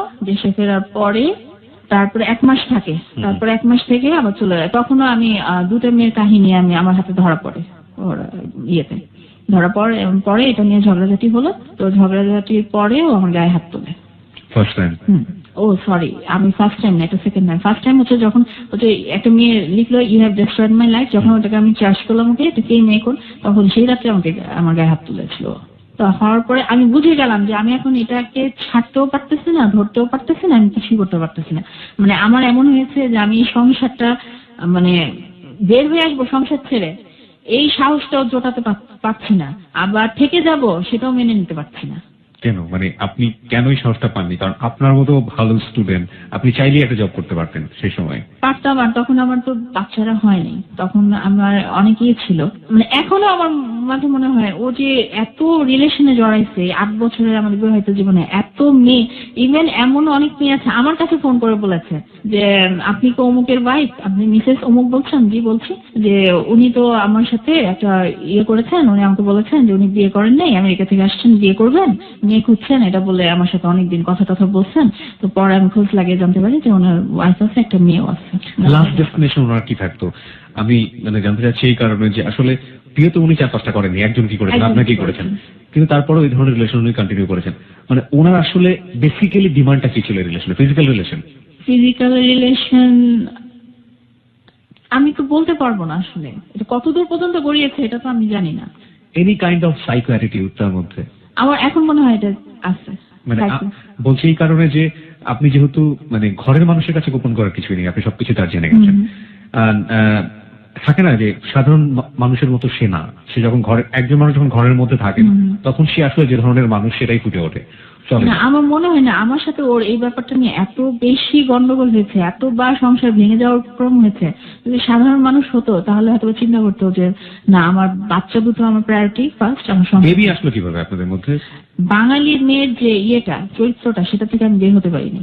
আমার তখন মনে হয়েছে কি যে একটা বেবি আসলে মনে হয় চেঞ্জ হবে, যেটা আমি এখন বলতে আমার কোনো দ্বিধা নাই। আমার মনে হয় কি 100টা মানে হাজবেন্ড ওয়াইফের রিলেশনের মধ্যে বিয়ের মধ্যে যখন গন্ডগোল শুরু হয়, বনিবনা হয় না হাজবেন্ড ওয়াইফ, তখনই মনে হয় আমার মনে হয় একটা মেয়ে চিন্তা করে একটা বেবি আনি সংসারে, বেবি আনলেই মনে হয় আমার হাজবেন্ড ঠিক হয়ে যাবে। আচ্ছা, তা আমি এই ট্র্যাডিশনাল চিন্তা থেকে বের হতে পারিনি। তখন আমার মনের মধ্যে মনে হয়েছিল যে আমি একটা বেবি হলে ও ভালো হয়ে যাবে। ওকে। আমি এই আবার একটা ভুল করলাম আমার জীবনে, আমি একটা বেবি নিলাম। ও বয়স কত এখন? ওর বয়স, আমার মেয়েটার বয়স 6 বছর। তারপরে সেকেন্ড টাইম আরেকটা বেবি হয়? হ্যাঁ, ওটা 4.5 বছর ছেলে। এন্ড আপনি ইউ আর ফুললি ইনট্র্যাপড এবং আপনি আর এই জায়গাটা থেকে বের হতে পারেন? বের হতে পারি। ওই তো যখন ওই 1 মাস থেকে চলে গেল তখন মানে আমি কনসিভ করলাম। কনসিভ করার পরে আমি মোটামুটি হ্যাপি ছিলাম, কিন্তু দেখলাম ও খুব রাগ করছে জিনিসটা জেনে, যে কেন তুমি কনসিভ করলা, কেন এটা কোনোভাবে সে মানতে পারছে না। আমাকে এমনও বলেছিল অ্যাবর্ট করে ফেলো। কেন, কনসিভের ব্যাপারটা কি ন্যাচারাল ছিল না? না, ও মনে হয় ওটা বুঝতে পারেনি। আপনার দুজনের কেউই বুঝতে পারেন না, আমি বুঝতে পেরেছিলাম, ও বুঝতে পারেনি যে আমি এটা প্ল্যান করতে। না, ওর এই অভ্যাসটা নেই। ওকে। ও ইভেন স্মোকও করে না। ওকে। কিন্তু কি জানি অ্যাডিকশনটা মানে ওই দিকে, একটা দিকে মানুষের একটা জিনিস থাকে যে সেক্স মেনিয়াক বলে একটা শব্দ আছে, যারা বলে ইউ নো বেটার, যে সে যদি সেক্স মেনিয়াক হয় কিংবা তার সেক্সুয়াল অ্যাটিটিউডের মধ্যে যদি এমন কোনো ব্যাপার থাকে যেটা সাধারণ মানুষের মধ্যে যে অ্যাটিটিউড গুলো থাকে সেগুলো থাকে না। সো আপনি যেহেতু তার ওয়াইফ, থাকে না একটা বহুগামিতা একটা ব্যাপার আছে বাংলা শব্দে, সে একটা মেয়ের সাথে সম্পর্ক করলো, ফিজিক্যাল রিলেশন হলো, কিছুদিন থাকলো তার সাথে, তারপর চলে গেল আরেকটা মেয়ের না। সাথে। ও আমি ওয়াইফ হিসেবে আমি বলতে পারি, আমি তো ভালো জানি, 8 বছর ধরে ওর চিনি, ওর সেই ইয়েটা নাই, ফিজিক্যাল ফিটনেসটা ওর নাই যে ও অনেক মেয়ের কাছে যেতে পারবে ফিজিক্যাল ইয়ের জন্য, নিডের জন্য, সেটা ওর নাই, সেটাও পারবে না। বাট ওইটাই আমি এখনো ফাইন্ড আউট করতে পারি না যে ওই কেন এরকম করছে। এবং সাধারণ মেয়ে না, ওর পরিচিত যাদের কাছেও যায় সবগুলো না সেলিব্রিটি লেভেল। এইখানে আরেকটা ধরনের মানে অন্য ধরনের একটা ব্যাপার দেখা গেল যে সে একটা বিশেষ গোষ্ঠী মেইনটেইন এবং দে আর সেলিব্রিটি। হ্যাঁ, সেলিব্রিটি। ওকে। তো ওদের কাছে ইয়ে করে। তো যাই হোক, এইটা নিয়ে আমার সংসার এত, ওই যে বেবিটা কনসিভ করলাম, কনসিভ করার পরে ও 8 মাস আমার সাথে কোনো মানে ইয়ে করেনি, আসে নাই দেশে, কোনো ইয়ে করে, খুব রাগ যে এরকম। ও এর মধ্যে একটা ঘটনা ঘটেছে যে একটা খুব স্ল্যাং বাজে একটা মেসেজ আমি পেয়েছিলাম ওর মোবাইলে, মানে এমন স্ল্যাং যেটা আমি বলতে পারবো না এখানে। আর আরেকটা মেসেজ আমি পেয়েছিলাম, একটা মেয়ে লিখেছিল, আমার হাজবেন্ড কোয়েশ্চেন করেছে যে তুমি আনহ্যাপি কেন, তো সে লিখেছে I am unhappy because my husband is physically weak. Okay. আর সবচেয়ে বড় কথা, ও মেয়েদের একটু সম্মান করে না, রেসপেক্ট করে না। মেয়েদেরকে যখন মেয়েদের সম্বন্ধে কথা বলে খুব বাজে ল্যাঙ্গুয়েজ ইউজ করে। সব মেয়েরা নাকি প্রস্ট, সব মেয়ে বাজে, সব মেয়ে নাকি চান্স পেলেই ছেলেদের কাছে চলে যায়। This track was downloaded from FusionBD.com. মানে তাদের নিড পূরণ করে, এই টাইপের মানসিকতা সম্পন্ন আপনি একটা লোক। কখনো জানার চেষ্টা করেছেন তার পাস্ট লাইফে এমন কোনো মেয়ে আছে কিনা যে মেয়েটা তাকে অনেক বেশি কষ্ট দিয়েছে? এটা হতে পারে, ওই যে বললাম না একটা মানে নাটক করে যে একটা মেয়ে, যার সাথে অনেকদিন দীর্ঘদিন সে মানে তার পরিচয় গোপন করে কথা বলেছিল। মেয়েটা পরে যখন ওর পরিচয় জানতে পারে তখন তাকে রিফিউজ করে। আমার মনে হয় কি যে এটা, তবে আমি চিন্তা করি যদি ও প্রথম থেকে এরকম না থাকতো তাতে এরকম একটা মেয়ের সাথে সম্পর্ক করার চিন্তাও করতো না, তাই না? তাহলে কি ও প্রথম থেকে ম্যানিয়াক? ওর ধারণা ও পুরুষ মানুষ, ওর কোনো যোগ্যতার দরকার নেই। ও যেহেতু পুরুষ, ওর কাছে যে কোনো মেয়ে আসতে বাধ্য, যে লেভেলেরই হোক, যে কোয়ালিটিরই হোক, যেরকমই হোক। আপনি 8 বছর যাবত এই সম্পর্কটা, আপনি অসহনীয় একটা পরিস্থিতির মধ্যে আছেন যেটা আপনি মানতে পারেন না, আপনি তারপরেও কেন কন্টিনিউ করছেন? আমি যখন প্রেগনেন্ট তখনও আমাকে ও শারীরিকভাবে অনেক টর্চার করেছিল, বড় আমি অসুস্থ হয়ে গিয়েছিলাম। তারপরে গায়ে হাত তুলতে আপনি বলছেন, হ্যাঁ। গায়ে হাত তোলার ব্যাপারটা কেমন? যেগুলো চড়থাপ্পড় মারতো নাকি তার চেয়েও বেশি এক্সট্রিম? আমি এগুলো বলতে চাচ্ছি না এখন। বিকজ আমার মনে হয় যেহেতু আপনি নাম গোপন করেছেন, আমার মনে হয় ব্যাপারগুলো আপনার পরিষ্কার করা জরুরি। না, আমার মনে হয় কি এগুলা যদি আমি সবকিছু বলে ফেলি তখন লিসেনাররা বলবে কি আমার প্রতি আসলে তারা একটু হবে যে নিজের হাজবেন্ডের কথা কেন এখানে সে বলছে। না না না, এটা না, বলবে কি যে আমি নিজেই দায়ী আমার নিজের এই অবস্থাটার কারণে। না, আমি ওই জায়গাটায় ফিরে যাই। আমার বেবিটা যখন আমি হবে তখন আমার নিউমোনিয়া হয়ে গেল। আমি অনেকদিন ইয়েতে ছিলাম, হসপিটালাইজ ছিলাম। মানে হয় আমি করব, মানে এমন হয়েছে আমার মেয়েটাকে 1.5 মাস 2 মাস আগে মানে সিজার করতে হয়েছে, যেহেতু আমাকে অ্যান্টিবায়োটিক দিতে পারছিল না, ট্রিটমেন্ট করা উচিত। তখন ও ফোন করে বলতে কি আমি আল্লাহর কাছে দোয়া করি তুমি মরে যাও, মরে গেলে আমি বেঁচে যেতাম। প্রায় ফোন করে কথাটা বলতো। আমি যে তোমার বেবিটা, আমি তো বেবি চাই নাই তোমার কাছে, এরকম কথাবার্তা বলতো। তো তখন মানে আমাদের রিলেশনটা মোটামুটি ব্রেকআপের পর্যায়ে চলে গেছিল, কারণ কোনো যোগাযোগ করতো না। তো তারপরে আমার বেবি মেয়েটা হওয়ার পরে 2.5 মাস পরে ও ব্যাক করে। আমি তো খুব খুশি মনে বেবিটাকে, আমার মনে হচ্ছিল কি সেই মোমেন্টে আমি যখন আমার মেয়েটাকে ওর কোলে দিব ও সমস্ত কিছু ভুলে যাবে। আমি খুব খুশি মনে আমার মার বাসা থেকে বেবিটারে নিয়ে ওর বাসায় যাই। আসলে গায়ের রংটা তো কোনো ব্যাপার না, তাই না? এটা তো আমি কোনো মনে করি না। আমার সন্তান আমার কাছে কালো হলেও ভালো, ফর্সা হলেও ভালো, এটা তো আমার সন্তান, আমার সম্পদ। তো মেয়েটার গায়ের রংটা একটু মানে ডার্ক হয়েছে, ওর বাবা ডার্ক, গায়ের রংটা ডার্ক। তো আমার মেয়েটাকে যখন আমি ফার্স্ট বলে দিলাম, এই কথাটা আমার এখনো মনে পড়ে। সে আমাকে বললো কি একটা কালো মেয়ে জন্ম দিচ্ছ, এই মেয়ে তো আমার হতে পারে না। এই কথাটা আমাকে ইয়েতেও বলতো, আমেরিকায় থাকতো, যখন আমি প্রেগনেন্ট ছিলাম, কনসিভ করছিলাম, তখন আমাকে প্রায় বলতো যে কার না কার জিনিস তুমি আমাকে ফাঁসাই দিচ্ছ। মাই গড। কোলেও নিল না, ধরলো না, আদর করলো না, কিছু না। সে আসার পরে বিছানা মানে রুম আলাদা করে ফেললো। সেই দিন থেকে বিছানা আলাদা করে ফেললো, মেয়েকে ধরে না, ছোঁয় না। কান্না করলে সেই রাতটা সারা রাত আমার মেয়েটা কান্না করেছে। তা ওর মাকে বলতেছে, আমার শাশুড়িকে বলতেছে কি, বলে কি যে অনেক জ্বালাচ্ছে না মা, অনেক জ্বালায় না বাচ্চারা, আমি সব পছন্দ করি না, এজন্য তো আলাদা রুমে চলে আসছি, আমার যাতে কেউ ডিস্টার্ব করবা না। তো 1 সপ্তাহ আমি দেখলাম মেয়েটাকে ছোঁয়েও নাই, সে কোলেও নেয়নি, আদরও করেনি, কিছুই না। তারপরে শুরু করলো সে ফোনে, মানে আমার পাশের রুমে শুয়ে ফোনে শুরু করলো, রাত 12টা থেকে 11টা থেকে শুরু করতো ভোর পর্যন্ত কথা বলা। মানে এক মেয়ের সাথে যদি বলতো তাহলে আমি বুঝতাম যে ওর কারোর সাথে অ্যাফেয়ার, মানে খুব মানে মেন্টালি অ্যাটাচড হয়ে গেছে। আমি তখন বলতাম যে ঠিক আছে তুমি যখন আমার লাইক করো না, ওই মেয়েটাকে তুমি ভালোবাসো, ঠিক আছে তোমাকে ছেড়ে দাও, আমি আমার বাচ্চা নিয়ে আলাদা হয়েছে, তুমি ওই মেয়েকে এখন বিয়ে করবো না করবো তোমার। আমি দেখলাম যে না, ও তো প্রতিদিন নতুন একজন, প্রতিদিন নতুন একজন। আমি পাশের রুমে আমার বাচ্চাটাকে নিয়ে বসে থাকি, আমি ওর কথা শুনি, ফিস ফিস করে কথা বলে। এরকম হয়েছে গিয়েছি, গেট নক করে গিয়েছেন, কার সাথে কথা বলো। আর যখনই আমি তো তার জিনিসের প্রতিবাদ করেছি তখনই সে টর্চার করেছে আমার উপর, গায়ে হাত তুলেছে। কোনো শব্দ করতে পারবো না, আমি যা খুশি তাই করি। আমি যদি কোনো মেয়ের সাথে ঘুমায় থাকি, তুমি যদি দেখো এসে যে আমি ঘুমায় আসছি, তুমি কিচ্ছু বলতে পারবা না। তুমি যদি এটা মেনে নিতে পারো তাহলে আমার সংসারে থাকো, নাহলে আমার দরজা ওপেন আছে, জাস্ট গেট আউট। আমি বলতাম তোমার মেয়ে কি হবে, বলবে তুমি মেয়ে তুমি নিচ্ছ, আমি নিইনি। তোমাকে মেনে নিতে হবে অথবা চলে যেতে হবে, কোনটা তুমি চয়েস করো সেটা তুমি আমাকে জানাই দিও।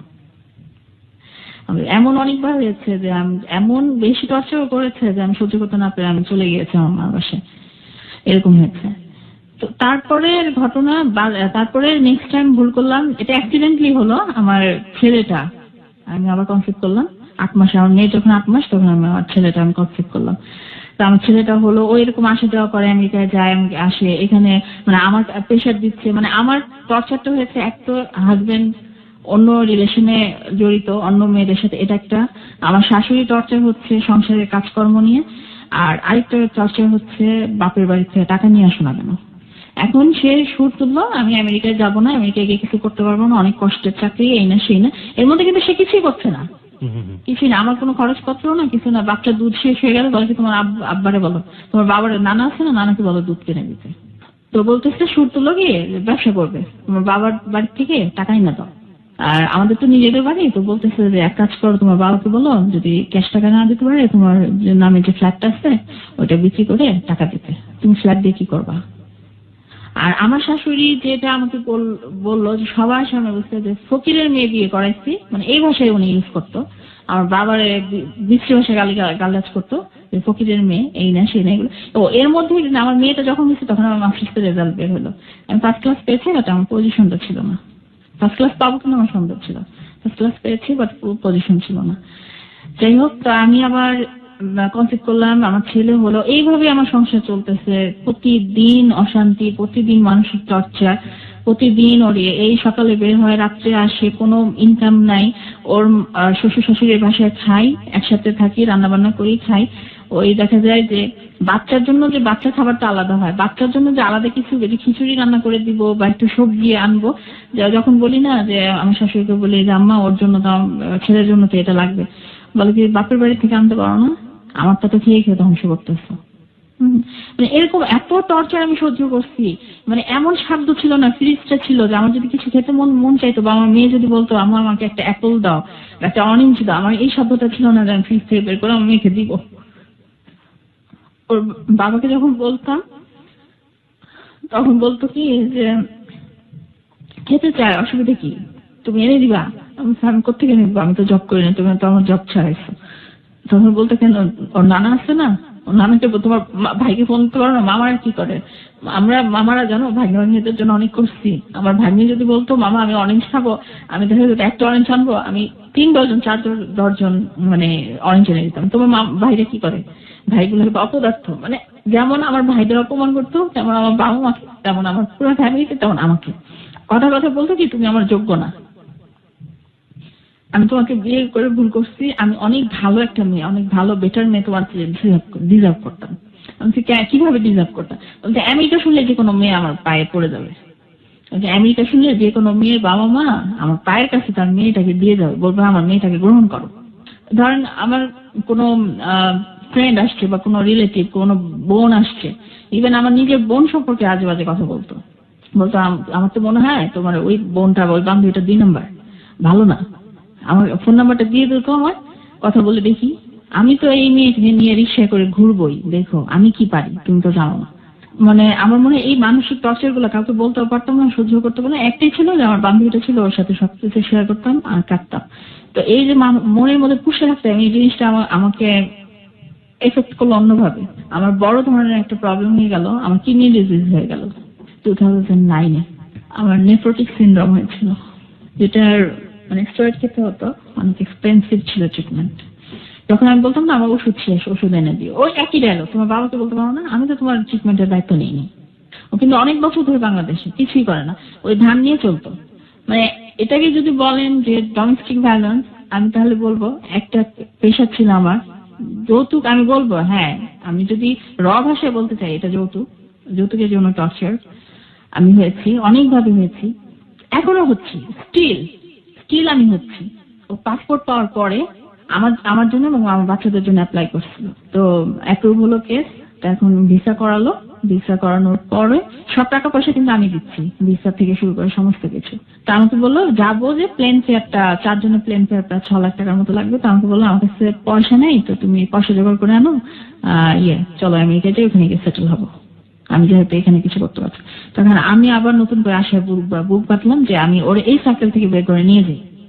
আমেরিকায় গেলে আমি কোনো জব বা পড়াশোনা আবার শুরু করবো, ও করবে, বাচ্চা কাচ্চা নিয়ে খুব ভালো থাকবো আর কি। সবার কাছ থেকে ধার নিলাম, আমার কাছে কিছুই নাই।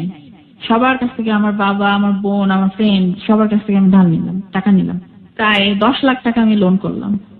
যাওয়ার পরে আমি জানতাম না, আমি কখনোই জানতাম না যে ও আবার ব্যাক করবে। ও আমাকে যে এইভাবে লোনের মধ্যে ডুবিয়ে দিয়ে ব্যাক করবে এটা আমি কখনোই বুঝতে পারিনি। যাওয়ার পরে প্রথম ভালো ছিল, গ্রিন কার্ড পেলাম, আমি পেলাম, আমার বাচ্চা দুটো পেলো গ্রিন কার্ড, ওকে। তারপরে থাকবো, গিয়ে উঠলাম ওর বোনের বাসায়। তা ওর বোনটা আমাকে অনেক সাপোর্ট দিয়েছে, অনেক বলেছে, আমাকে বলেছে যে তুমি যদি, ও আর মানুষ হবে না। তো আমেরিকায় গিয়ে এবার আমেরিকায় ওর অনেক হিস্ট্রি আমি জানলাম, অনেক অতীত কাহিনী জানলাম। জানার পরে আমার মনে হয়েছে যে আমি মরে গেলে মনে হয় ভালো হতো। কি জানছেন আপনি? যে ও যে সমস্ত কিছু আমাকে রং বলেছে, আমাকে যে ফ্রড করেছে, এই কাহিনীগুলো আমি শুনলাম। মানে আমেরিকা থাকাকালীন থেকে এমন হয়েছে যে এমন কোনো দিন নাই, এমন কোনো রাত নাই মানে ও মানে কোনো না কোনো সম্পর্ক করে নাই কোনো মেয়ের সাথে। ওর ফ্রেন্ড সার্কেল, ও যেখানে কাজ করতো, যেখানে পড়াশোনা করতো, সব মেয়ে ওর সম্পর্কে কমপ্লেন করছে। ওর দৃষ্টি, ওর চাহনি, ওর কথাবার্তা, সমস্ত কিছু। এবং ওর বোন এগুলো ফেস করেছে, অনেক মেয়ে ওকে, ওর বোনকে ফোন করে কমপ্লেন করেছে ওর সম্বন্ধে। ও আমাকে আবার আমার সাথে আরেকটা প্রতারণা করলো। ও আমাকে বললো যে আমরা এবার চলে যাব, চলে যাওয়ার পরে আবার ব্যাক করবো। তখন আমি বললাম আমি তাহলে আমার লোনগুলো শোধ করবো কিভাবে? ও করলো কি, আমার গ্রিন কার্ড, আমার পাসপোর্ট, আমার ন্যাশনাল আইডি, আমেরিকান যে ন্যাশনাল আইডি, এগুলো সব কিন্তু আমার খরচ আমি করেছি। ইভেন ও যে গিয়েছে সেটা কেটার পয়সা তো আমি দিয়েছি। সেগুলো সে সরিয়ে ফেললো সব। ওর ধারণা হয়েছিল যে আমি হয়তো এগুলো নিয়ে আমি যদি ক্লেম করি ওখানে যে আমি গ্রিন কার্ড হোল্ডার, আমার এরকম, তো আমার হাজবেন্ড আমাকে, আমি একটা জাস্ট কল করব, একটা জাস্ট 311 এই নাম্বার, 911 হচ্ছে গিয়ে ইমার্জেন্সি কেসে, 311 সোশ্যাল ওয়ার্কারদের, আমি জাস্ট একটা ফোন করব। মানে আমেরিকায় এমন নিয়ম আছে যে ও তো বাধ্য হবেই আমার ভরণ পোষণ, আমার ইয়ে করতে। ইভেন যদি ডিভোর্স হয়ে যায় সপ্তাহে 2 দিন বাচ্চাদের সময় দিতেও বাধ্য থাকবে ও। আমাকে এই বুদ্ধিটা ওর বোনই দিয়েছিল, আমাকে বলেছিল যে তুমি কিছু করো, ওকে আর ভালো হবে না, তুমি কিছু করো। তো ঠিক আছে, আমি চেষ্টা করি ও থাকে কিনা, দেখি আমি আরেকবার সুযোগ দিই ভালো হওয়ার। ওগুলো কি আমার সমস্ত কাগজপত্র ব্যাক করে ফেললো, আমার হাতে কিচ্ছু নেই। আমি যদি ব্যাক করতে চাই আমার বাচ্চাদের নিয়ে আলাদা ফ্লাই করতে চাই, পাসপোর্টটা পর্যন্ত আমার নেই, সব নিয়ে নিয়েছে, গ্রিন কার্ডও নিয়ে নিয়েছে। আমাকে বললো কি, তুমি যদি আমার সাথে বেশি বাড়াবাড়ি করো আমি অস্বীকার করবো তুমি আমার ভাই, তুমি অবৈধভাবে আমেরিকায় ঢুকেছো, এই বলে আমি তোমার নামে কেস করে দেবো, তুমি সারা জীবন এখানকার জেলে পচে মরবা। এখন তুমি ডিসাইড করো তুমি আমার সাথে ব্যাক করবা না এখানে থাকবা। আমি তোমার 1 সপ্তাহ সময় দিলাম, তুমি আমার সাথে ব্যাক করবা বাংলাদেশ, যে কোনো ভাবে তোমাকে আমি ফাঁসাই দিতে পারি। আর ওখানে গিয়ে আমি জানলাম ও ক্রেডিট কার্ড থেকে অনেক টাকা লোন করেছিল, সেই টাকাগুলো শোধ করেনি। এখন মানে ইয়েতে মিলে অনেক, প্রায় অনেক টাকা হয়ে গেছে ওর এগুলো।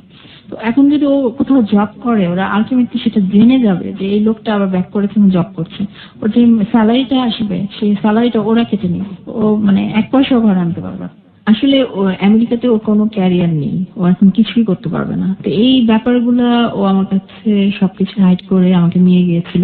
ও আমাকে প্রায় একটা কথা বলে যে আমি তোমাকে মুক্তিও দিব না, ধরবো না, মানে ছাড়বো না, ধরবো না।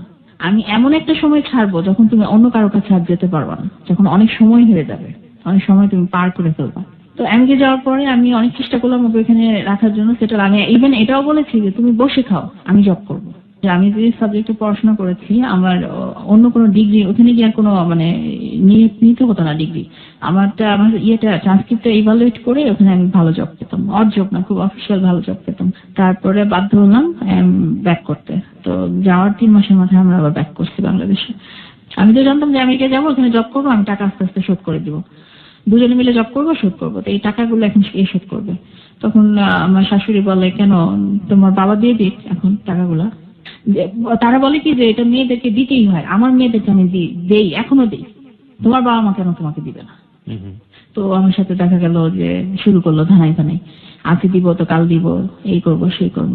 তো এখন সেই সুর তুলতেছে যে তোমাকে এতদিন জব করতে দেইনি, তখন তো তুমি বলছো এসে, এখন যখন তুমি বারবার বলতেছো তোমার অনেক টাকা লোন তোমার আত্মীয় স্বজন থেকে লোন করে আনছো, তো তুমি এখন জব করো, জব করে তোমার লোন তুমি শোধ করো। মানে আজ প্রায় 7 বছর পরে সে আমাকে কথা বলছে। কিন্তু এটাও জানে যে আমি যে ক্যারিয়ারটা শুরু করেছিলাম সেটা কিন্তু এখন আর সম্ভব না। মাঝখানে এত বছরের গ্যাপ হয়ে গেছে অলরেডি, এটা সম্ভব না, এটাও জানে। কিন্তু তারপরেও সে আমাকে এখন করছে কি, এখন অন্যভাবে ইউজ করছে। যে এখন যেহেতু ও অনেক এর 7 বছরের মধ্যে অনেকবার ও অনেক কিছু করার ট্রাই করেছে, বিজনেস করার চেষ্টা করেছে, জব করার কখনোই চেষ্টা করে নাই। আমি যখনই বলছি তুমি যে বলো তুমি যে ইঞ্জিনিয়ার, এত বড় একটা ইউনিভার্সিটি থেকে পাশ করে আসছে আমেরিকা, তোমার সার্টিফিকেট দেখলে যে কোনো জায়গায় তোমার জব আপনি হয়ে এখন যাবে। পর্যন্ত সেই সার্টিফিকেট দিতে না, দেখায় নেই। ইভেন জব করতে গেলে সার্টিফিকেট শো করতে হবে দেখেও জব করবে না। Very funny. আপনাকে এই লজিকটা দেখাইছে? হ্যাঁ, আর তখন আমি বলি যে তুমি আসলে অরিজিনাল ডকুমেন্টস তো দেখাতে পারবা না, এই জন্যই তো তুমি জব করো না। বলতে যখন বুঝেই গেছো তখন মানে এখন হচ্ছে ড্যাম কেয়ার। আমি আমার বউ তো জেনেই গেছে, আমার অরিজিনাল মানে পরিচয়, আইডেন্টিটি সব জেনে গেছে। এখন আমার কাছে আর কোনো তো লজ্জা নাই ওর, এখন ও বলে। আপনার ছেলে মেয়ের প্রতি তার আচরণ কেমন? এখানে একটা কষ্টের ব্যাপার আছে, সে আমার ছেলে মেয়েকে, ও যতক্ষণ বাসায় থাকে ততক্ষণ আমার ছেলে মেয়েকে বলে যে তোমার মা ভালো না, তোমার মা হচ্ছে একটা ব্যাড মম। তো তোমার মা হচ্ছে একটা মানে বিশ্রী ভাষার মতো বলে, মানে আমার ছেলে মেয়েকে বুঝায়। মানে ও প্রায় আমার বাচ্চাটা একটা কোয়েশ্চেন করে, তুমি কি আব্বুর সাথে থাকবো না আম্মুর সাথে থাকবা? তো ওরা তখন মানে ফ্যালফ্যাল করে অনেক সময় তাকিয়ে থাকে, বা অনেক সময় আমার মুখের দিকে তাকায়, ওর মুখের দিকে তাকায়। ওরা কি বলবে? উনি কি এখন আমেরিকান সিটিজেন? হ্যাঁ, স্টিল। উনি এখন বাংলাদেশে কি করেন? বাংলাদেশে বিভিন্ন রাজনৈতিক একটা দলের সাথে বললাম না জড়িত, ওই দলের কিছু কাজকর্ম করে, অফিসে গিয়ে বসে থাকে, এই তেমন কিছু না। আর একটা রেডিওতে জব করে? একটা রেডিওতে জব না, এটা তো জব না আসলে। আর সবচেয়ে বড় কথা হচ্ছে ও যে বাজে অভ্যাসটা, যে ও দেখা যাবে যে বাচ্চার স্কুলের বেতন দিতে হবে, সেটা না করে, সেটা না দিয়ে ওর পকেটে 1000 টাকা আছে, সেটা দিয়ে অন্য কোনো একটা মেয়ের সাথে একটা ভালো রেস্টুরেন্টে বসে খাবে। এখনো? হ্যাঁ, এখন স্টিল। আপনার সাথে ওনার বয়সের ডিফারেন্স কত? আমার সাথে ওর বয়সের ডিফারেন্স হচ্ছে 7 বছর, 7.5 বছর। তার মানে ওনার এখন প্রায় 40-41। 71 বর্ণ। সো 42 রান করছে এই বয়সে ওনার এই এবং রিসেন্ট যে কাহিনীটা বলি, না বললেও বুঝতে পারবে না শ্রোতারা যে আমি এখনো কোন কন্ডিশনে আছি। আমেরিকা যাওয়ার আগে